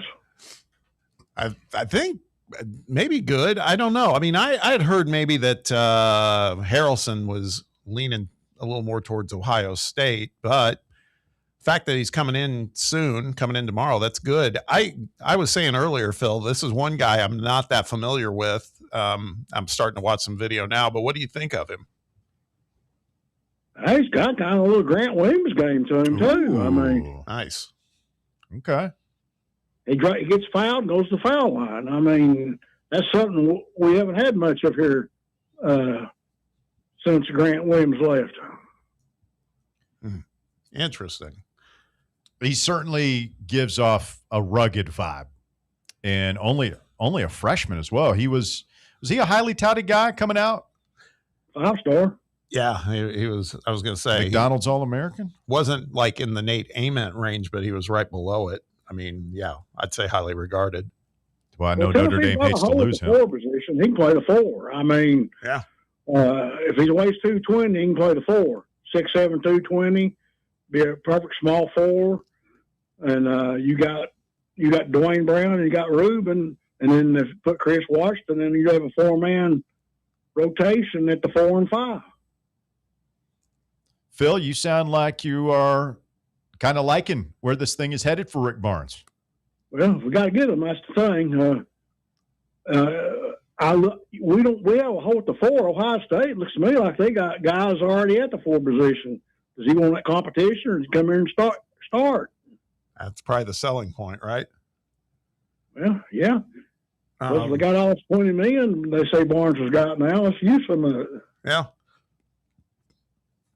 If you're handicapping this Juke Harris thing, what do you think? Do you think we get him?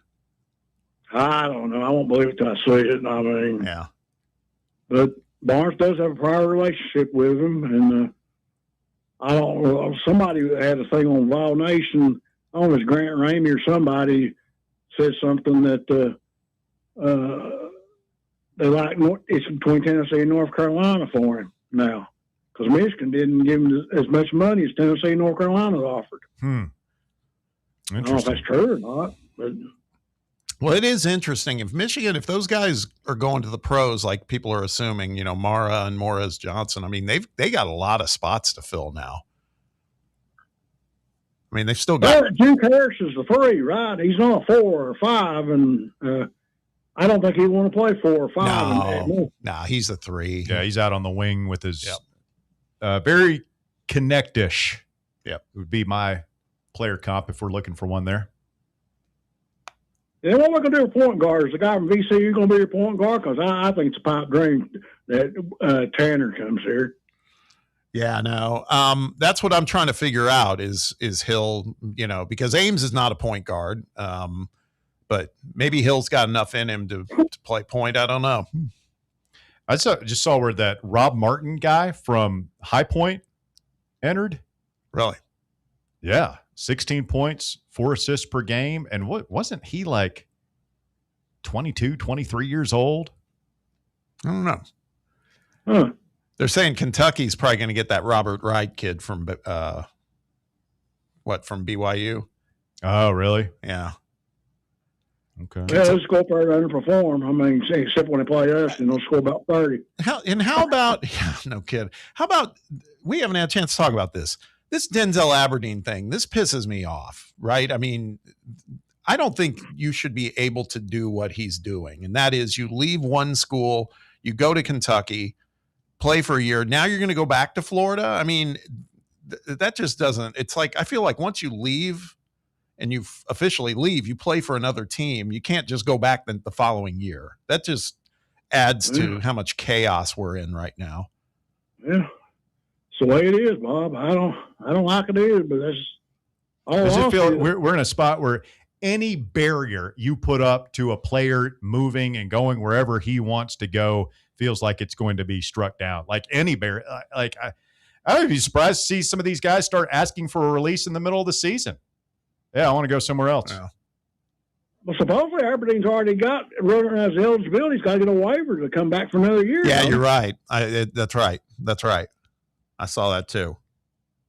Well, what gets me though, we should have used that last year and trying to get us a sixth year on somebody or fifth year on somebody. They tried it though, didn't they? Got cut down in the courts, didn't it? Yeah. Right. Rob Martin, I was just reading High Point. I think he's like 22, 23 years old, and he's applying for a waiver for an extra year of eligibility. So who knows? Well, I like getting older guys though, because they're more mature and been through the wars, and there's not many native Mints that are going to come right in and be a factor. Even native Mints struggled this year. No, it's hard to make that immediate impact in college basketball. Who did High Point beat? I mean, that dude was a bucket. Wisconsin. In the tournament? Who did they play in the second round? Arkansas? Yeah, they played Arkansas close until the end. It was just because he was going back and forth with Arkansas's guard. The only freshman I've ever seen at Tennessee that never struggled at all was Bernard King. Well, the first time I saw him, he put 40 on the board. Yeah, it'd be nice to be able to add a Hall of Famer for sure. Well, it would. See you guys. Because Bernard would probably be one and done. Yeah, he would be in the modern era. Don't think he'd be sticking around for multiple seasons. Let's get Rusty in here next. Rusty, you're on the Drive, Fan Run Radio. I'm going to take hey, Russ. Hey, Rusty, what's up, man? I'm going to take the blame, kind of, for Tony and Bino today. Oh, yeah? Yeah, I mean, they brought Sterling into it, but the question started with, why is Tennessee baseball, basketball, and football this school year been better on the road than at home? And I said it's because we've built 3 stale environments, because we've put the students out in purgatory at Lindsey Nelson. Same thing, we've put, the students are in the corners and are in the end zones in basketball games, and we got the seats on the sideline at Neyland that we can see nobody's in the seats because they're back in their air conditioning. And the environment's stale, so you don't get any juice as a player from your home crowd. You get more juice on the road when you're being yelled obscenities at and you're getting pissed off at the other team's crowd, so it fires you up, but you don't get that at home right now. And then they brought in, if you have to have a hype man to shoot T-shirts and scream into a microphone to where we can't audibly understand what you're saying, your environment is lacking on its own. You don't create a great atmosphere. I mean, they're not having a hype man at Cameron Indoor to get a raucous crowd, or at Allen Fieldhouse, or in Baton Rouge at Death Valley for a night game. They don't need somebody, yelling and screaming and playing the latest Little John hit, or whoever it is, Drake, whoever it is now these days. So yeah, it was my fault for leading them into the crowd thing, and then they got on that. I think you all owe Our beloved Sterling Hinton, an apology. I love it. I actually love him. I think he's being directed to entertain during timeouts, and I think that's bad advisement. What do you think they should do during the timeouts? I mean, I don't know. Go to the bathroom, get a hot dog, grab a cold beer, chug a cold beer with your I'm not talking about what you think the audience should do. What do you think UT should do from a game production standpoint? Because nobody just has silence anymore. I mean, no, it can just be some music, man. It doesn't like elevator music. No, Captain man. Tennille? No, God, dude, I don't even see this stuff at NBA games, man. I mean, not with the relentless frequency that we see. It shouldn't be. I mean, remember the days when the cheerleaders used to do the V-O-L-S and it was crowd interactive? You guys want the cheerleaders back? I mean, it's not 1954 anymore, guys. Oh my God! The entire crowd the entire crowd chanting together, "Go Vols, go!" After 4 rounds of VOLs. No. That sucks. No, we do that. They still do that. We do that. It's Sterling induced. Oh my God! This sounds very personal. It is. It's I mean, not. With Bob, it is. I loved it when Sterling got in for Heath in mop-up duty. Or no, sorry, for Andy Kelly in mop-up duty. I was all about it. Now you're. I mean, that's a shot. I don't know why you got. No, I would never. Man! Hey, man! You aren't slipping anything past my sarcastic detector. Well, I know Bear's not there today for you to pick on, so you got to pick on Bob about Sterl. I mean, I get it. I love you, buddy.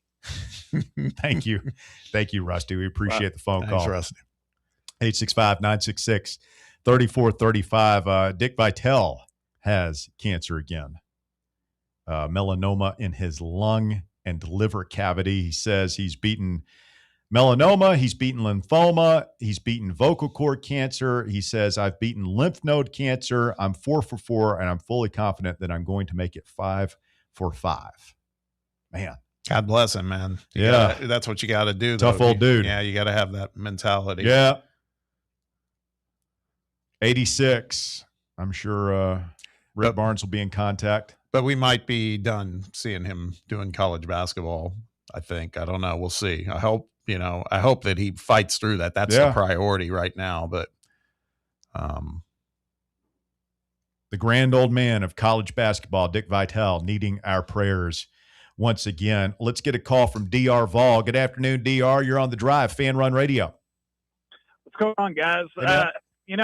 I am enjoying the Stir the Pearl talk. I've never really understood, though, why you need him at football games when you got the band. That's part of the pageantry to me. I feel like he's not as front and center in the football games. I feel like he's there in the pregame, and it's almost like a show for the recruits or so. That's the other thing about this is a lot of this in-game entertainment is not geared to us, right? I mean, you're the youngest one. Well, Walker's the youngest one here, but all these games are productions, and you've got a bunch of 17, 16-year-old kids and their families there, and you're trying to say like, hey, this is the hip place to be. How old do I sound using the word hip, by the way? But this is a cool place to be. Like, this is the cool school. You ought to come here. Look, we got our own DJ. We're playing all the latest, all that stuff. So, but I feel like once the actual game starts, it's more about the band and the music that they're piping in on defense and stuff like that. That's probably fair, which is another reason I wait till right before kickoff to get in there because I don't want to listen to it. I do think it's odd he's at a baseball game because baseball's always just seen as more laid back and calm, and I don't know. I just don't see where you need it. Have him go to sports that people don't care about, like, I don't know, golf and women's basketball. And see, I don't. Again, Rusty takes the blame, but we know whose fault this really is. I mean, we've got people taking shots now at Hinton for being a backup. You've got DR crawling out from under his rock, taking shots at women's basketball. Just a terribly misogynistic rant right there. I'm on to you, DR. You don't fool me. And we can't even blame Bear this time, Russ. I know. I blame myself for allowing it to happen. I mean, this segment has really gotten out of control. I will say this. I will say this, Chris. It kind of shows what this show means to a lot of people because Saturday night, I did think about y'all. I was at a concert. I don't know. It was heavy metal. When I say heavy metal, I'm talking about they were summoning demons. I was out of my element like Donnie. I went with a friend to support them. I was like, this is not my kind of crowd. Like one guy was dressed up as a vampire, so that was really cool. But he kind of apologized because he knew I wasn't into it. I was like, man, you're good. I was like, I'm just here to hang out with you. And honestly, I sit through 4 hours of Sterl at a football game, so I can handle this. I'll hang up and listen, guys. That does sound awful. Yeah. I mean, that sounds like, I don't know what's worse, like going with your buddy to the metal concert or like if you've got a teenage daughter. Did your daughter ever drag you like Taylor Swift or the Jonas Brothers or anything like that?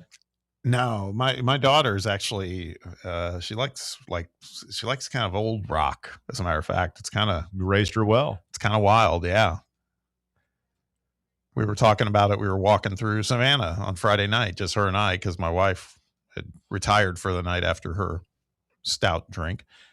And we were just talking and she rattled off some band names where I was like, oh, please, I have no idea who you're talking about. So, but she's like big Foo Fighters fan. And okay. She was a Stranger Things fan. So there was, some of the 80s stuff. Yeah. Metallica, Master of Puppets was in that and some other things. Yeah. So she's got a little edge. She's not a big Taylor Swift fan. She's not a K-pop fan. So, okay.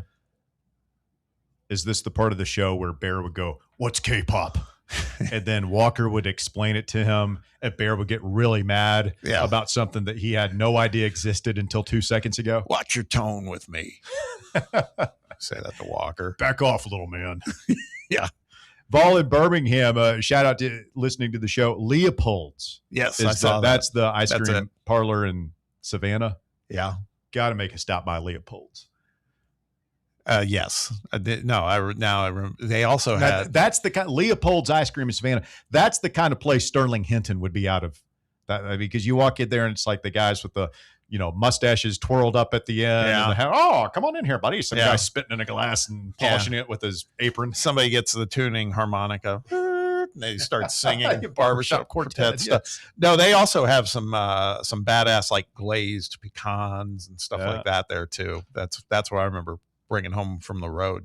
We've got a spot like that down on Gay Street, Phoenix Pharmacy, I believe. Have you ever been in there? I've seen it, but not been in.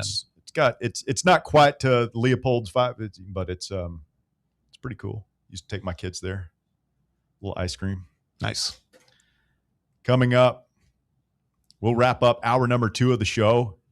Couple lines available if you want to jump in. Now's a great time to take a shot. 865-966-3435. So this power ranking of college football's top 25 coaches that I mentioned a little bit earlier. This is actually from March. Got my dates mixed up. I thought it said April 12th. It was March 12th. So a little bit of old news, but I don't think we talked about it. So where does Josh Heupel rank on the Athletics list of top 25 college football coaches in 2026? We'll let you know. It might trigger some of you out there. Stay with us. More college football talk coming up next on Fan Run Radio. The Drive. Streaming worldwide at fanrunradio.com and on the free Fan Run app. This is Big Orange Country's sports talk radio superstation. Fan Run Radio. Knoxville. White Claw is taking hard seltzer to new heights with White Claw Surge. At 8% alcohol, White Claw Surge is a stronger wave of refreshment that doesn't compromise on taste. Available in 4 bold waves of flavor like ripe blackberry, citrusy blood orange, zesty natural lime, and tart cranberry. Check out your favorite retailer in-store and online for the White Claw Surge Variety 12-pack and 16-ounce single-serve cans. White Claw Surge. Please drink responsibly. We really need to get some branded stuff. Shirts, hats, promo items, something professional. I mean, we could just find a website and order a bunch of it ourselves. You could, but you're taking a big risk. You don't know the quality, the fit, the timeline. It's a roll of the dice. Yeah, I guess, but isn't that how everyone does it now? Not the ones who actually care about how their brand looks. Look, if we're putting our name on it, it needs to be done right. We need SM Athletics. SM Athletics? Yeah, they specialize in working with businesses like ours. Apparel, hats, promo gear, but real, customized stuff. They actually care if it turns out right. Probably a lot better than getting stuck with 100 t-shirts with crooked logos. Exactly. Plus, they'll walk you through everything, sizing, colors, material, so it matches the image we're trying to build. Makes sense. What's the name again? SM Athletics. Trust me, if you want to look like a real company, not a flea market stand, this is the move. If you're serious about your brand, work with people who are serious about getting it right. SM Athletics. Are you ready for the start of a new season? Maybe looking for your team to go on a tournament run? Get game day ready with Crumble. Head on over to your nearest location and pick up 12 pre-selected cookies plus exclusive toppers. When you're looking for dessert options, there's no question about who you should call on. Our listeners already know. Last year, the Dubai chocolate was a home run, along with the brownie batter. Oreo crumb was another crowd favorite. What new flavor will set the standard this season? If you're in the Knoxville area, there are 3 locations ready to serve you: Clinton Highway, Parkside Drive, and Maryville. Download the Crumble app to build your best lineup and vote on the best combos. You can even put your bid in to request a new flavor. Order in the app and slide on over to your nearest location. Tell them Fan Run sent you, and as always, it's for the fans, by the fans. Don't miss the cookies. A brand built in Tennessee and born from the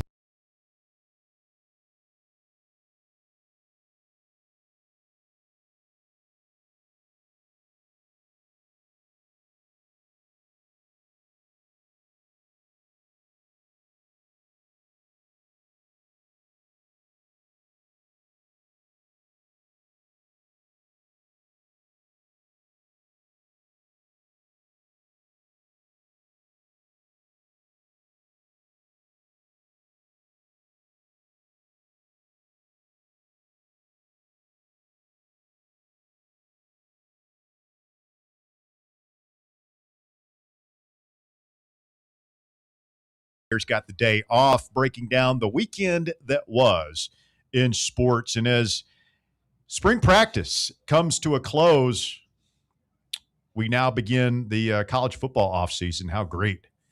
Just another reason that, sweeping Mississippi State was so huge. I mean, we've become accustomed to breaking down college basketball or baseball the way we do basketball and football here on Fan Run Radio. That was going to leave a bit of a hole in our programming but hopefully we can at least get through April, if not into May and June with college baseball, now that the Vols might have found a little bit of a groove. But football, of course, reigns king in East Tennessee. And last month, The Athletic put out this list, the power ranking the top 25 coaches in college football. We didn't talk about this, did we? No. So this is just power ranking right now. This is not based on achievement or anything. So like Dabo's on down the list. Kurt Cignetti is number 1. Fair. You feel like that's fair now? I do. They've got Kirby 2, Ryan Day 3. And then it feels like there's probably a little bit of a gap there between. They've got Kalen DeBoer at number 4, which is very debatable. I think we would all agree. Where do they have Lanning? He's 6. Interesting. With Cristobal between Lanning and DeBoer at number 5. So those are kind of their elite coaches. They've got Marcus Freeman 7th, Dabo 8th, Kyle Whittingham 9th, Mike Elko at Texas A&M. They've got him 10th after he was not ranked at all last year. So he's getting that Heupel bump. Remember, Heupel makes that college football playoff, and all of a sudden everybody's thought a lot more highly of him. Where do you think Josh Heupel would rank in? Again, this is Bruce Feldman, The Athletic, so one man's opinion, but I think we all respect Bruce as a college football insider. Does a good job. I do anyway. Where do you think he would have Josh Heupel rated? I don't know, 17, 18, somewhere in there. 23rd. Really? Feel a little low to you? Maybe a little. So not much, but here are some of the coaches he has ranked ahead of Josh Heupel in the top 25. And you tell me if there are any of these guys that you would be like, yeah, I would shove Heupel out the door to hire this guy immediately. 22nd is Brett Bielema. You want Bert over Hype? No. I don't think any of us do. 21st is Kenny Dillingham. He sucks. Bad guy. I like Dillingham. I don't know that he's done enough for me to want him over Heupel at this point. I look back at, I'm obviously biased, but what he did to win the Big 12 2 years ago was unbelievably Had that impressive. thriller against Texas in the Should've playoff. beaten Texas. Yeah, I mean, that was fantastic. Like, again, I dismiss Bielema out of hand. Like, and I mean, I guess he did beat our guy head to head in our state in a meaningless bowl game. So, I mean, but as a fan, is there any Tennessee fan that would want Bielema over? Like, I can kind of see Dillingham. He's young and upcoming. Anyway, moving on. Kirk Ferentz at 20. That just feels like body of work stuff to me. Lincoln Riley at 19. See, I actually like Lincoln Riley. I think he and Heupel are pretty much the same guy. I'd agree. Now, here's the one that's going to be very controversial, and I'm kind of glad Bear's not here to completely derail the show at this point. But at 18, he has John Sumrall. Yeah, Go Gator. That's some bull caca there. I don't get it. Says the former Kentucky linebacker seemed like a rising star to anyone who got to know him before he took over Troy, where he more than lived up to the expectations. In 2 seasons at Tulane, he went 20-8 and 14-2 in the American Conference before landing the Gators' head job. I mean, that's a head scratcher. Oh, okay, he got Tulane to the playoff, right, as a Group of 5 school. I mean, they got trounced pretty good in their game. They weren't very competitive, and we've seen this movie before out of Florida. We saw it with their last guy, with Sunbelt Billy, and he didn't work out. So, look, I'm not saying John Sumrall won't. Maybe he'll be great there. Maybe Florida finally found their guy, but I don't see how you could have him one of the top 25 coaches in college football right now. I'm just looking at the rest of the ones that are below him. I would, I think it's nonsense. They've got him honestly ahead of Clark Lee, who's down at 25. Yeah. I mean, you could make an argument to have Lee in front of Heupel at this point. I agree. I mean, I probably wouldn't, but you could make that argument. They've got Kalani Sitake at 17, Willie Fritz at 16. I mean, Walker, do you know where Willie Fritz coaches? Not current. Off the top of my head. Hold on. Bear would have no clue. Like who the hell is that? Right? I know exactly who he is. I just don't know where he coaches. Oh, this is good. So he was at Tulane. Where do you get hired? Summerall replaced him at Tulane. He's at Houston now. Okay, yeah, that's right. Houston was pretty good. Yeah, he's done well there, but it's not better than Josh. No, I wouldn't think so. Kiffin at 15. I mean, you could certainly make the argument that, like, all these guys, James Franklin, Sark, like I feel Jeff Brom at 12 feels like that's high. I mean, he's a good coach. Don't get me wrong. I think Jeff Brom's a great coach, really, but 12 feels a little high. Like ahead of Sark. I mean, come on, man.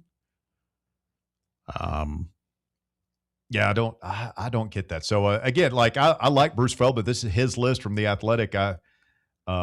Very smart college football voice and insider, but that all seems very, I don't know.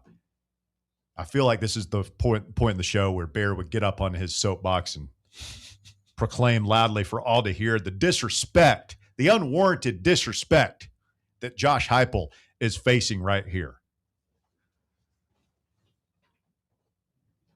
Sometimes you miss that. I love list season. We're so close to where the only thing we get to do is watch baseball and read college football lists, and they're fun to get mad at. And this one's pretty rough for our guy. Jeremy Sanders on the YouTube chat says, I was listening on the app, and 30th was my first thought. I would rank Josh Heupel top 20. I think you could make he's borderline top 15, but I would have him certainly top 20, like 14 to 17, somewhere in there feels about right for him. Problem for Josh Heupel is he doesn't have a quarterback right now, and he's headed into year 6. And I don't think things could go poorly enough for Josh Heupel this season where he gets fired, but I could definitely see them going poorly enough or meh enough to where he's on the hot seat coming into what for him will be year 7 in 2027.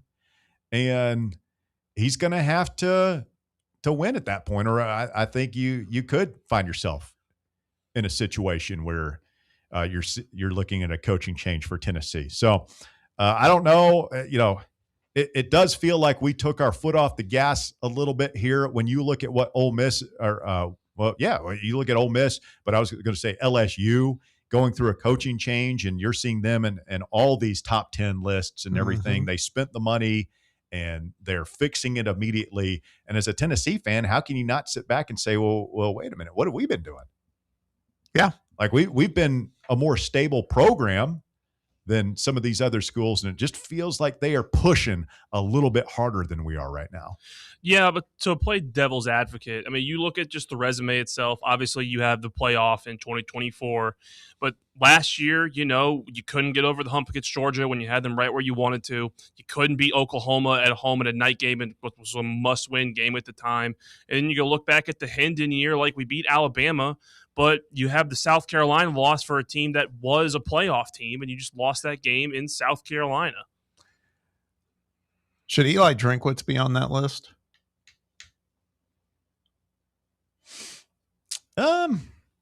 See, that's the thing. The Summerall thing is like, did Florida try to hire him? Who did they try to go after before Summerall? Lane. They tried to get Lane, but was there anybody else in between there? Not really. Like, wasn't there rumors about them talking to Drinkwitz? Because Drinkwitz got a big extension. I mean, somebody was talking to him. I think they were worried Penn State wanted to talk to him. Yeah, that was one. I don't know that. I mean, I'd have him in the top 25. That's what I'm saying. I think he's better than some of those, than Bielema, and I'd have him above Summerall and Kirk Ferentz and some of those guys. Yeah. I don't like him, but I mean, I think he deserves to be on that list. Yeah, I mean, like Bielema and Ferentz are good coaches, but they peaked, right? They're solid coaches, and they can beat you, as we found out in the Music City Bowl, but they're not better coaches. Like, nobody's running Josh Heupel off to go hire one of those guys. No Coach Prime in there. No. Quick timeout. Hour number 3 of the drive starts with the top 5 at 5 when we continue next right here on Fan Run Radio.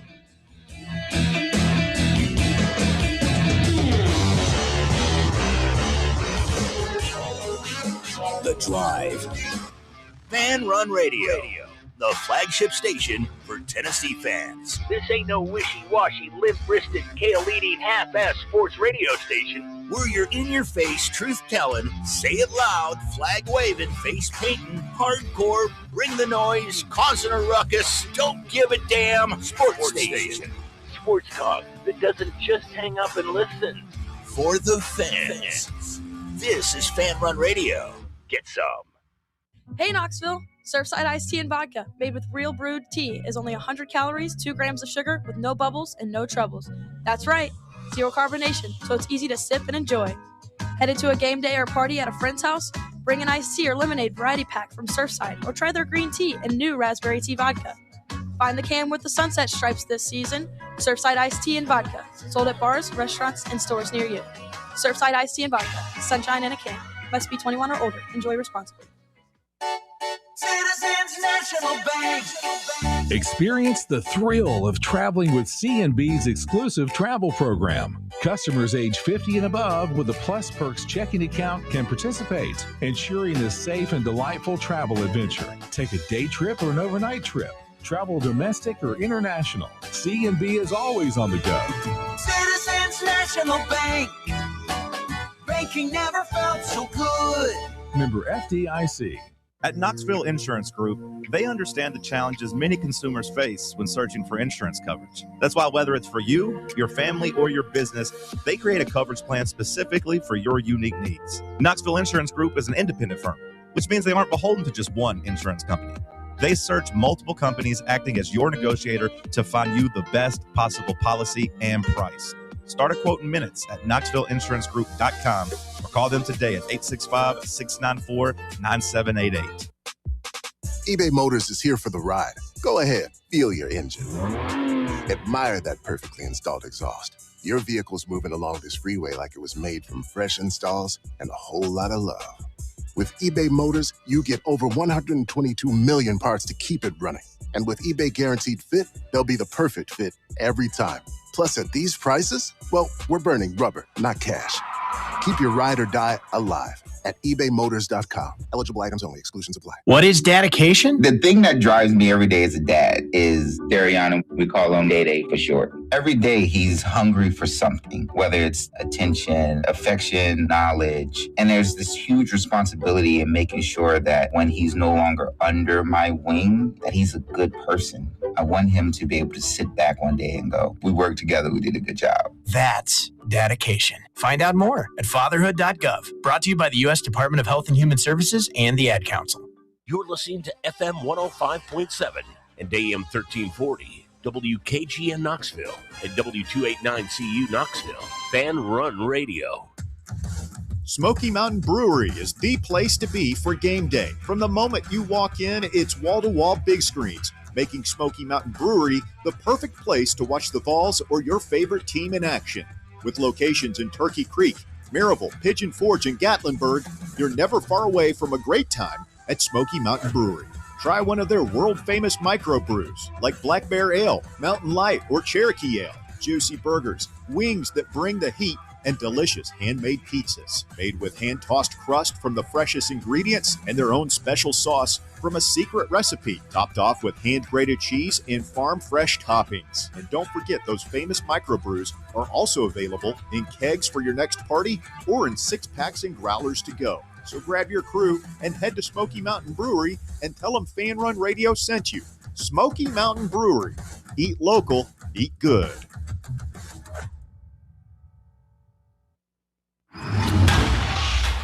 It's time for The Drive's Top 5 at 5.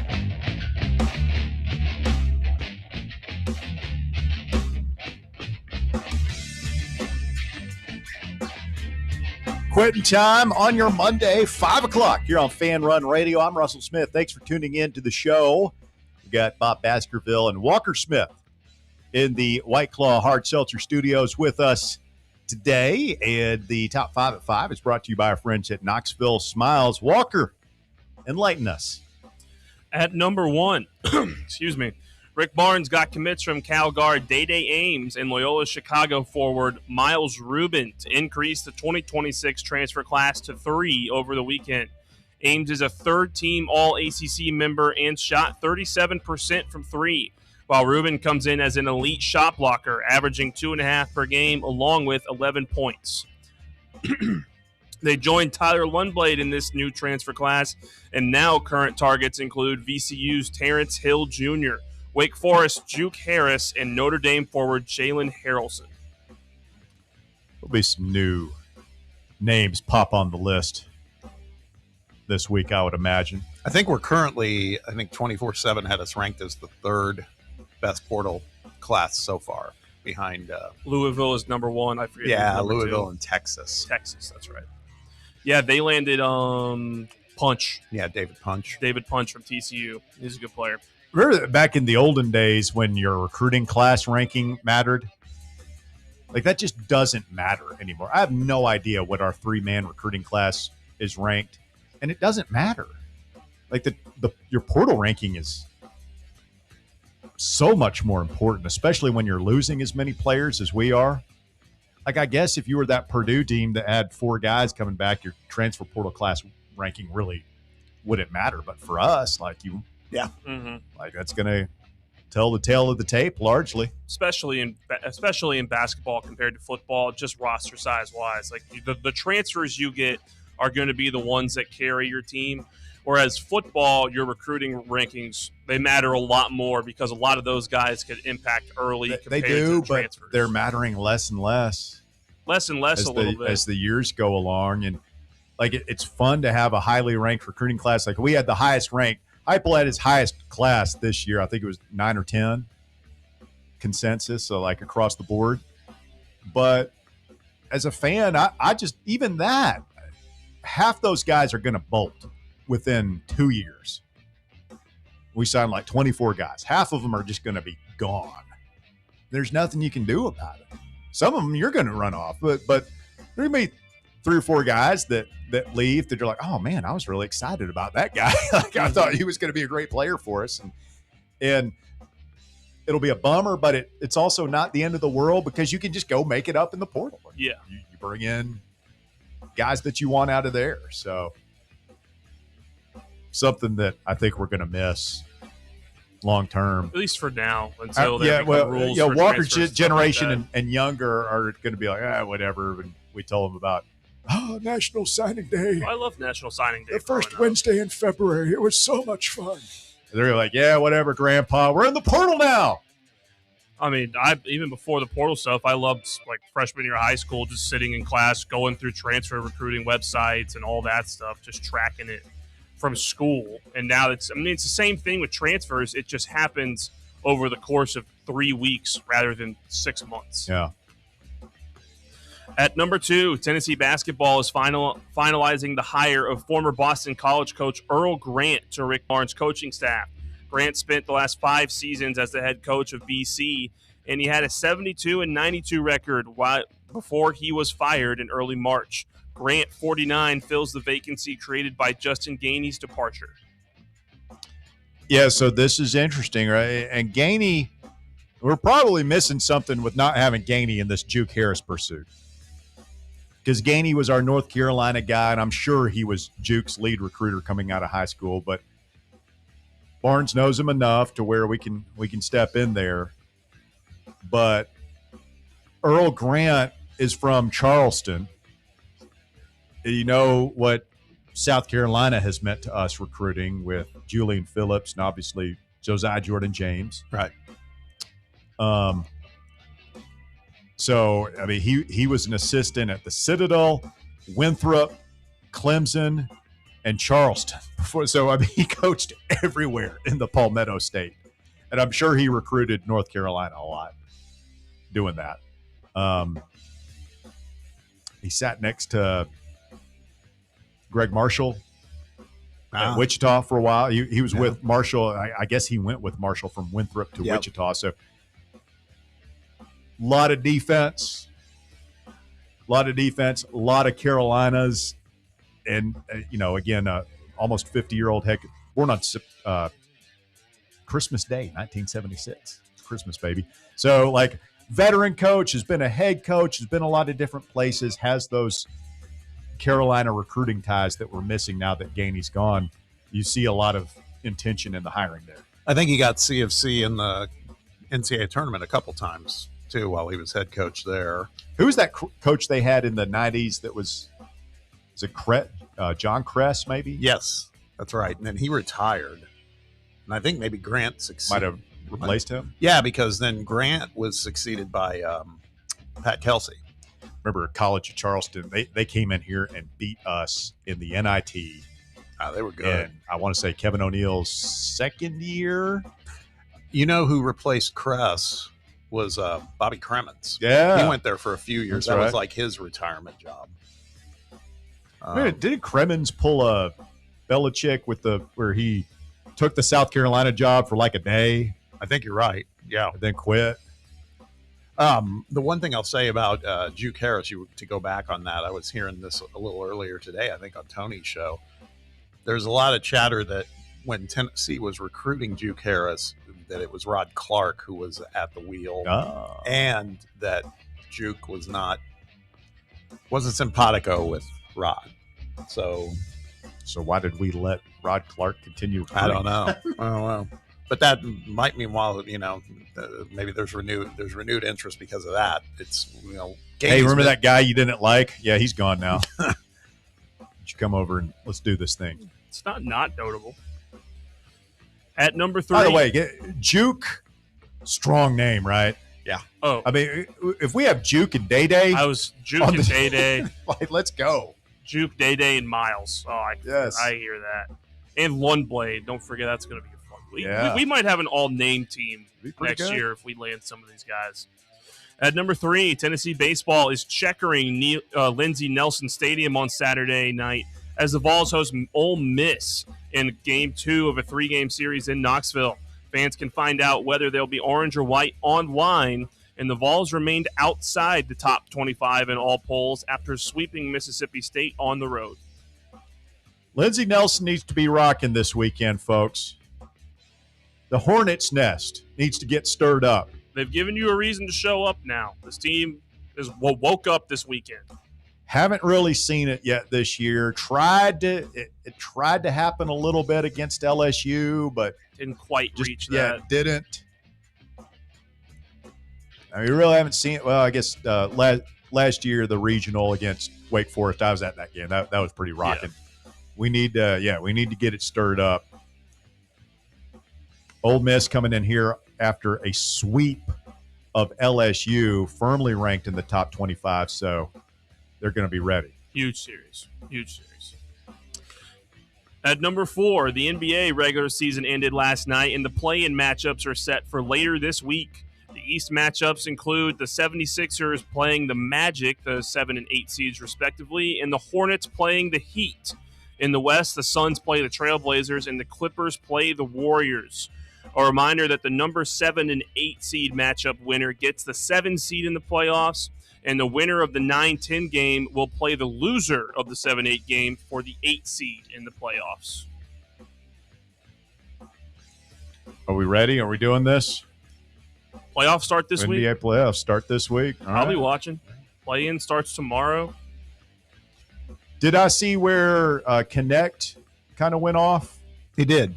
He got to play last night. Got some meaningful minutes. Good. 5 of 6 from 3-point range. Finished with 17 points. And Kennedy Chandler continues to shine? Yeah, I was bear with me. I just had a frame grab of him. He played like a dozen games here at the end of the season.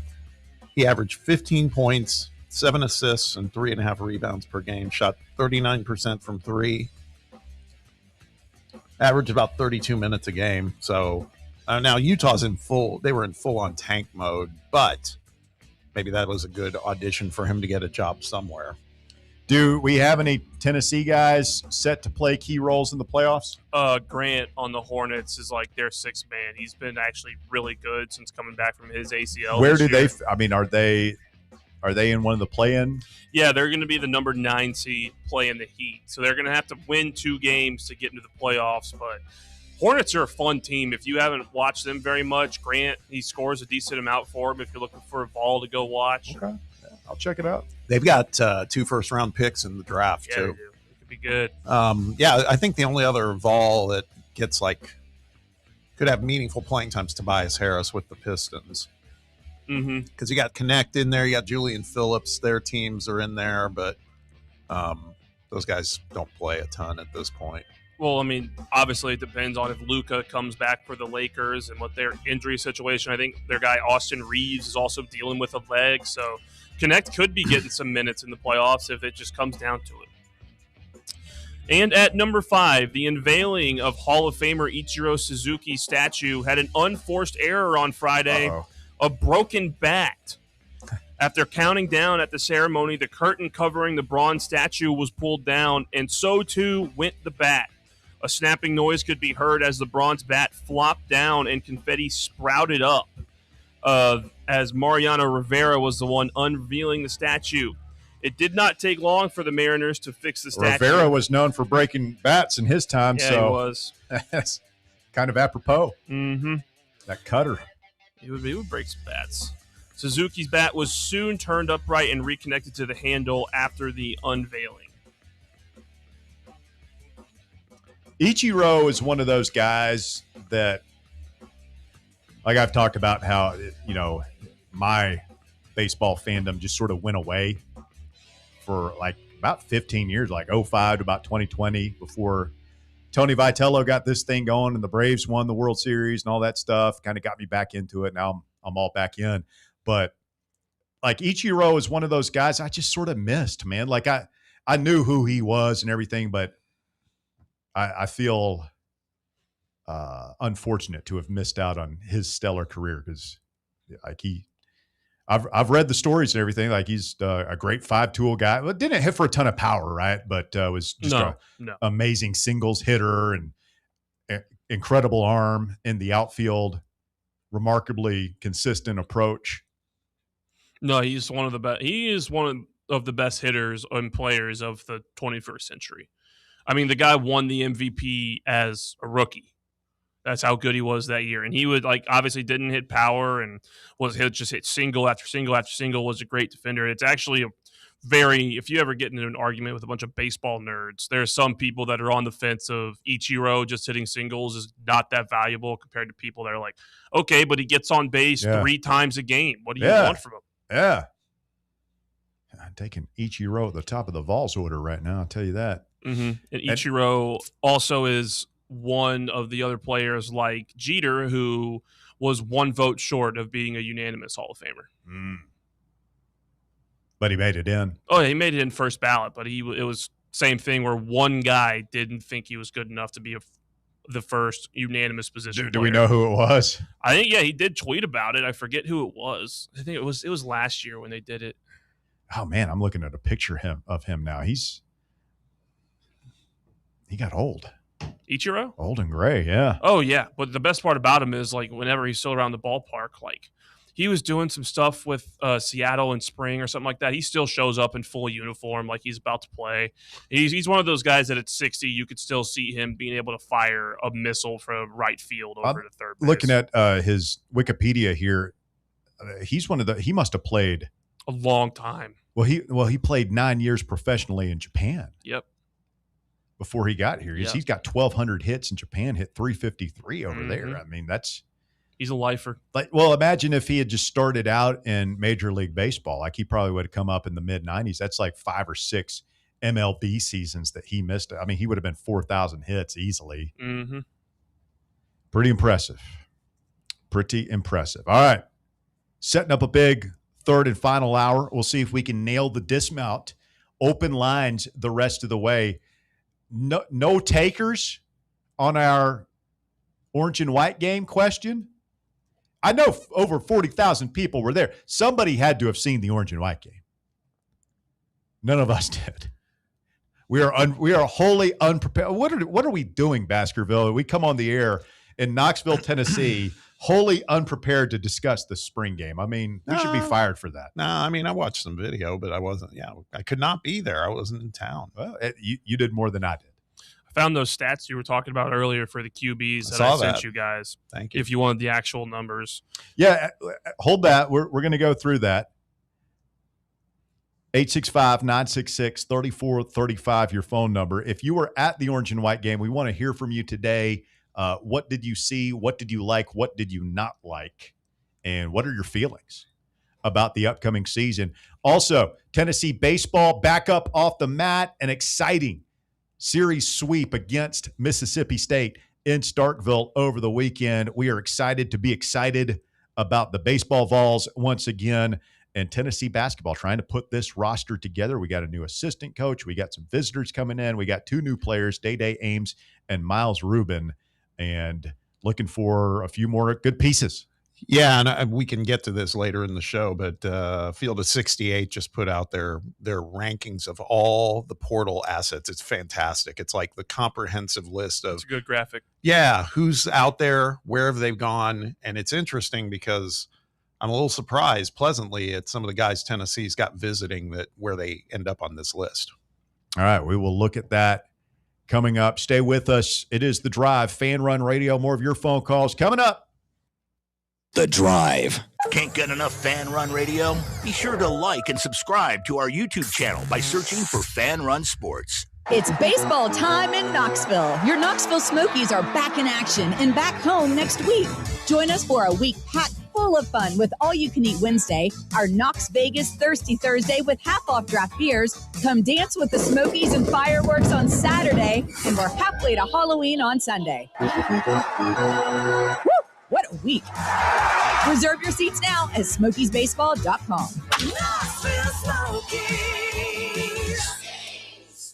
Vol fans, reimagine your home at Broadway Carpets and Flooring for any remodeling or building needs. With a variety of carpets, rugs, hardwood, vinyl, and stone, Broadway has all the flooring and installation options you're looking for. including pet-resistant products like Pet Perfect Carpet from Shaw Floors. Visit their showroom in downtown Knoxville or the location in West Knoxville located on Kingston Pike near Pellissippi Parkway today. Have you ever found yourself wishing your clothes looked brand new again? Whether it's your favorite suit, that little black dress, or your comfy winter coat, Crown Cleaners can make it happen. From stubborn stains to delicate fabrics, the expert team at Crown Cleaners uses the latest cleaning technology to ensure your clothes come back looking and feeling fresh. Visit one of their 2 area locations, Kingston Pike on Bearden Hill or South North Shore Drive near Dunkin' Donuts. Online at crowncleaners.com. Crown Cleaners, a tradition of excellence. Hi, I'm Dr. Jacob Wolko. Here at Knoxville Smiles, every smile is unique and every smile has a story. We would love to get to know you and help you smile brighter with confidence. If you've been looking for a dental home that treats you like more than just a set of teeth, we would love to welcome you to the family. Please give us a call at 865-539-1776 or visit us at knoxvillesmiles.com. Smile brighter with Knoxville Smiles. Hey Vols fans, Cody Brown here. I grew up right here in Tennessee and know what it means when someone says, I've got your back. That's why you can trust Farm Bureau Insurance of Tennessee. Whether it's your home, your vehicle, your family's future, or the business you built from the ground up, we will show up for all of your insurance needs. We are Tennesseans who understand what matters, which is doing right by you. Insurance is not all about just paperwork and policies, but it's about the people we insure every day. So if you want insurance that hits home, give me a call at 865-992-3871. Go Vols.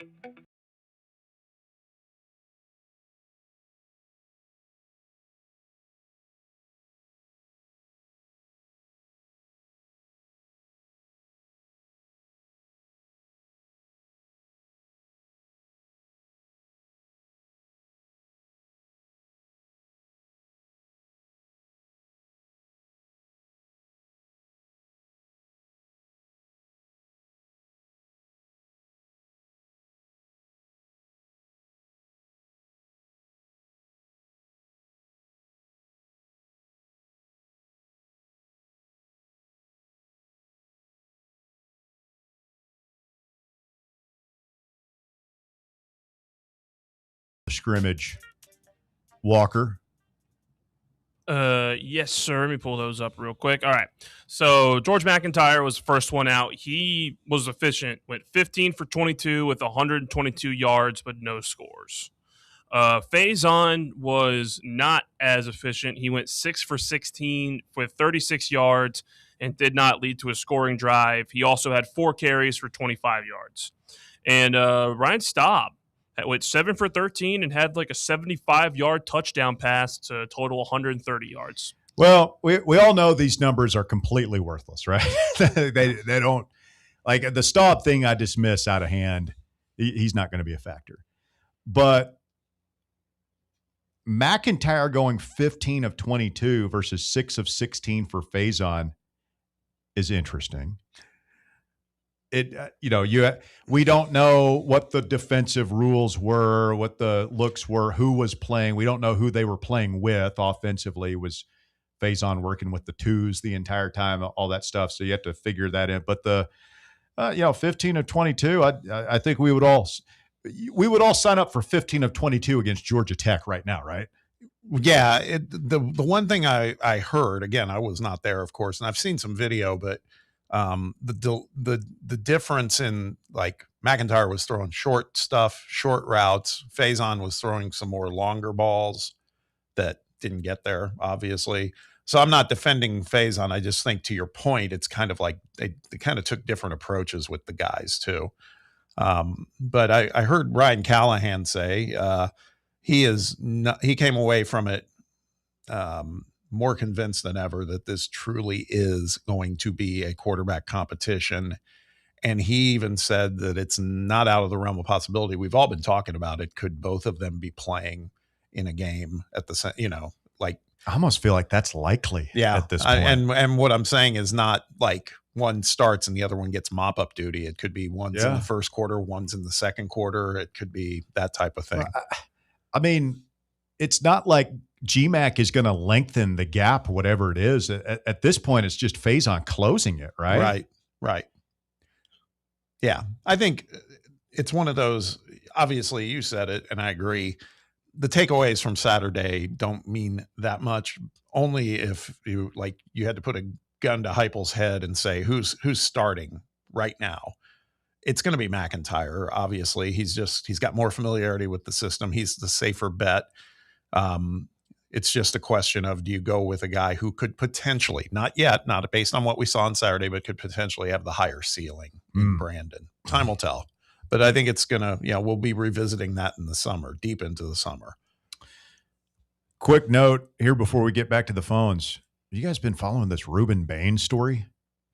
I've just seen the headline and I didn't read deeply into it, but I'm familiar with it. I've read it about the same as Bob, but it's a bad situation.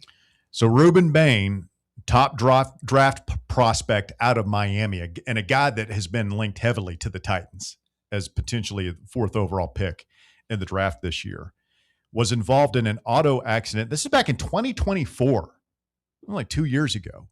An auto accident in which a passenger later died because of injuries sustained in the crash. Bain was cited for careless driving for the accident that occurred at 4 a.m. local time in Miami. The crash report alleges Bain was driving a 2021 Land Rover that had 3 other passengers, including fellow Hurricane football players Wesley Basanth and Nigelic Kelly, along with a 22-year-old Georgia woman, Destiny Betts. Bain's vehicle rear-ended another car, veered into a concrete barrier, then ricocheted into another barrier before coming to rest on the shoulder. The girl, Betts, was in a coma for nearly 3 months before she died on June 13th of 2024.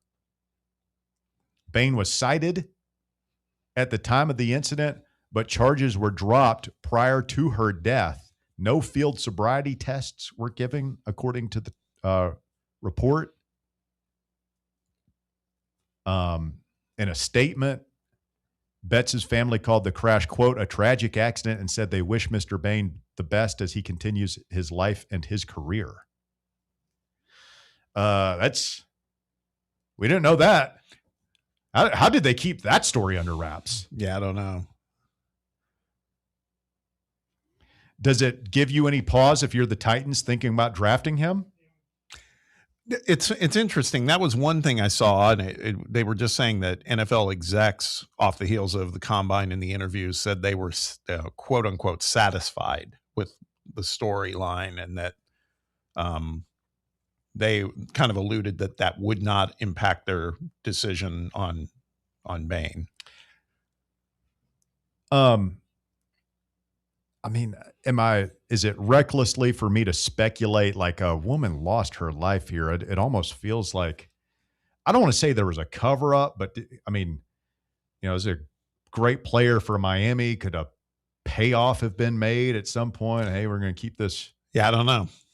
It's their statement it's very curt, but also like wish Mr. Bain the best. I mean, I don't know, man.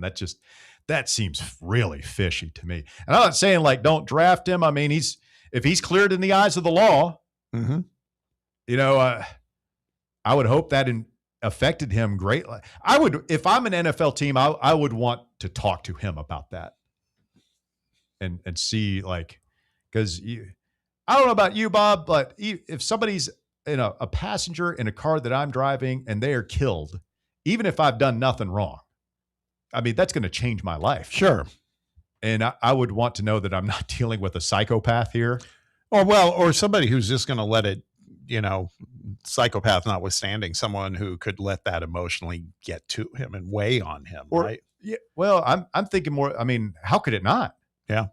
I'm thinking more in terms of blaming, not grasping because we've seen that, like people who don't grasp the gravity of what they've been involved in, and it goes on to create other problems.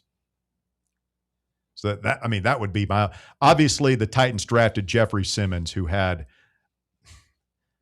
nobody was killed, but he was caught on camera body slamming a female. Right. And you could tell me, well, she was doing that. Whatever, man. He's a 6'4", 300-pound defensive line guy beating on a female. Not okay. he's been a model citizen. Like he's been everything you want, both on and off the field, since the Titans drafted him. So people deserve a second chance. I don't know that this would preclude me from drafting him if I'm the Titans or anybody else in the first round.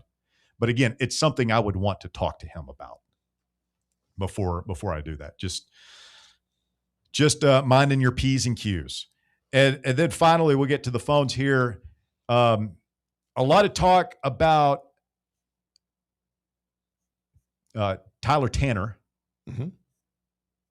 potentially going into the portal. I don't know if you heard Davey on the show Friday, Bob. We had Davey Hudson from Outkick on. He's based in Nashville, has some Vandy contacts over there. He said he would put the percentage chance of Tyler Tanner going into the portal and playing for Tennessee at, quote, 0%.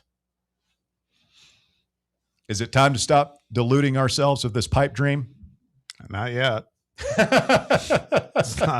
Make him say no, man. That's where I would be. But, I mean, first things first, got to see if he even gets in the portal. Yes. Texter in the 865 says, Sterl the Pearl performed at Bristol yesterday. Really a man of the people. Good for him. It's a busy weekend for Sterl. I'm going to arrange a sit down with Sterl. We're going to have him in studio. You're going to walk in here and see him. It'll be like Han Solo and Chewbacca walking into the Cloud City ambush and seeing Darth Vader sitting right there. We know each other. We do. It's not like why do you rip him at every chance you get? No, I've always said I think he's a good dude. Just would like to hear a little less of the screaming and stuff. That's all. That's all. Very simple. That's just a preference. That's all. Let's get Roberto in here next. Roberto, you're on the drive. Fan Run Radio. Hey, do you think Sterl the Pearl at a NASCAR event would be like, who wants a tank top? Who wants a Busch Light? I mean, you're going to have a hell of a souped up T-shirt cannon to be able to reach the upper deck there. Oh, man. Well, I mean, it's rednecks. They can figure something out. They killed their sport. I used to own season tickets to Bristol. I didn't even realize that the spring race at Bristol was that yesterday. Yes, I had no idea. Isn't that sad? When they built Turn 3, me and my old man got tickets, and we had them for about 10 years. And I didn't even realize the race was yesterday. They built all the cars to be the same. Yeah. And all the and there's no drivers just like beating the living hell out of each other in the pits anymore. Like, it's not a fun sport to watch. Figure. I don't know, whatever. I mean, you got to get. I want guys named Jimmy and Earl and Junior. You know, Dale. A lot of Dales going at each other with fists. I don't need any Tylers or Tuckers. No offense to the Tylers and Tuckers out there. No. You know, from California or the Tanners from Vandy. Yeah. I want guys from Greensboro and Upper South Carolina up there with big old bushy mustaches talking about each other's mama in victory lane, going at it. Well, yeah, and like slinging dip, cups of dip spit at each other, just real men, two fists slinging at the same. I'm for it. I ain't against it.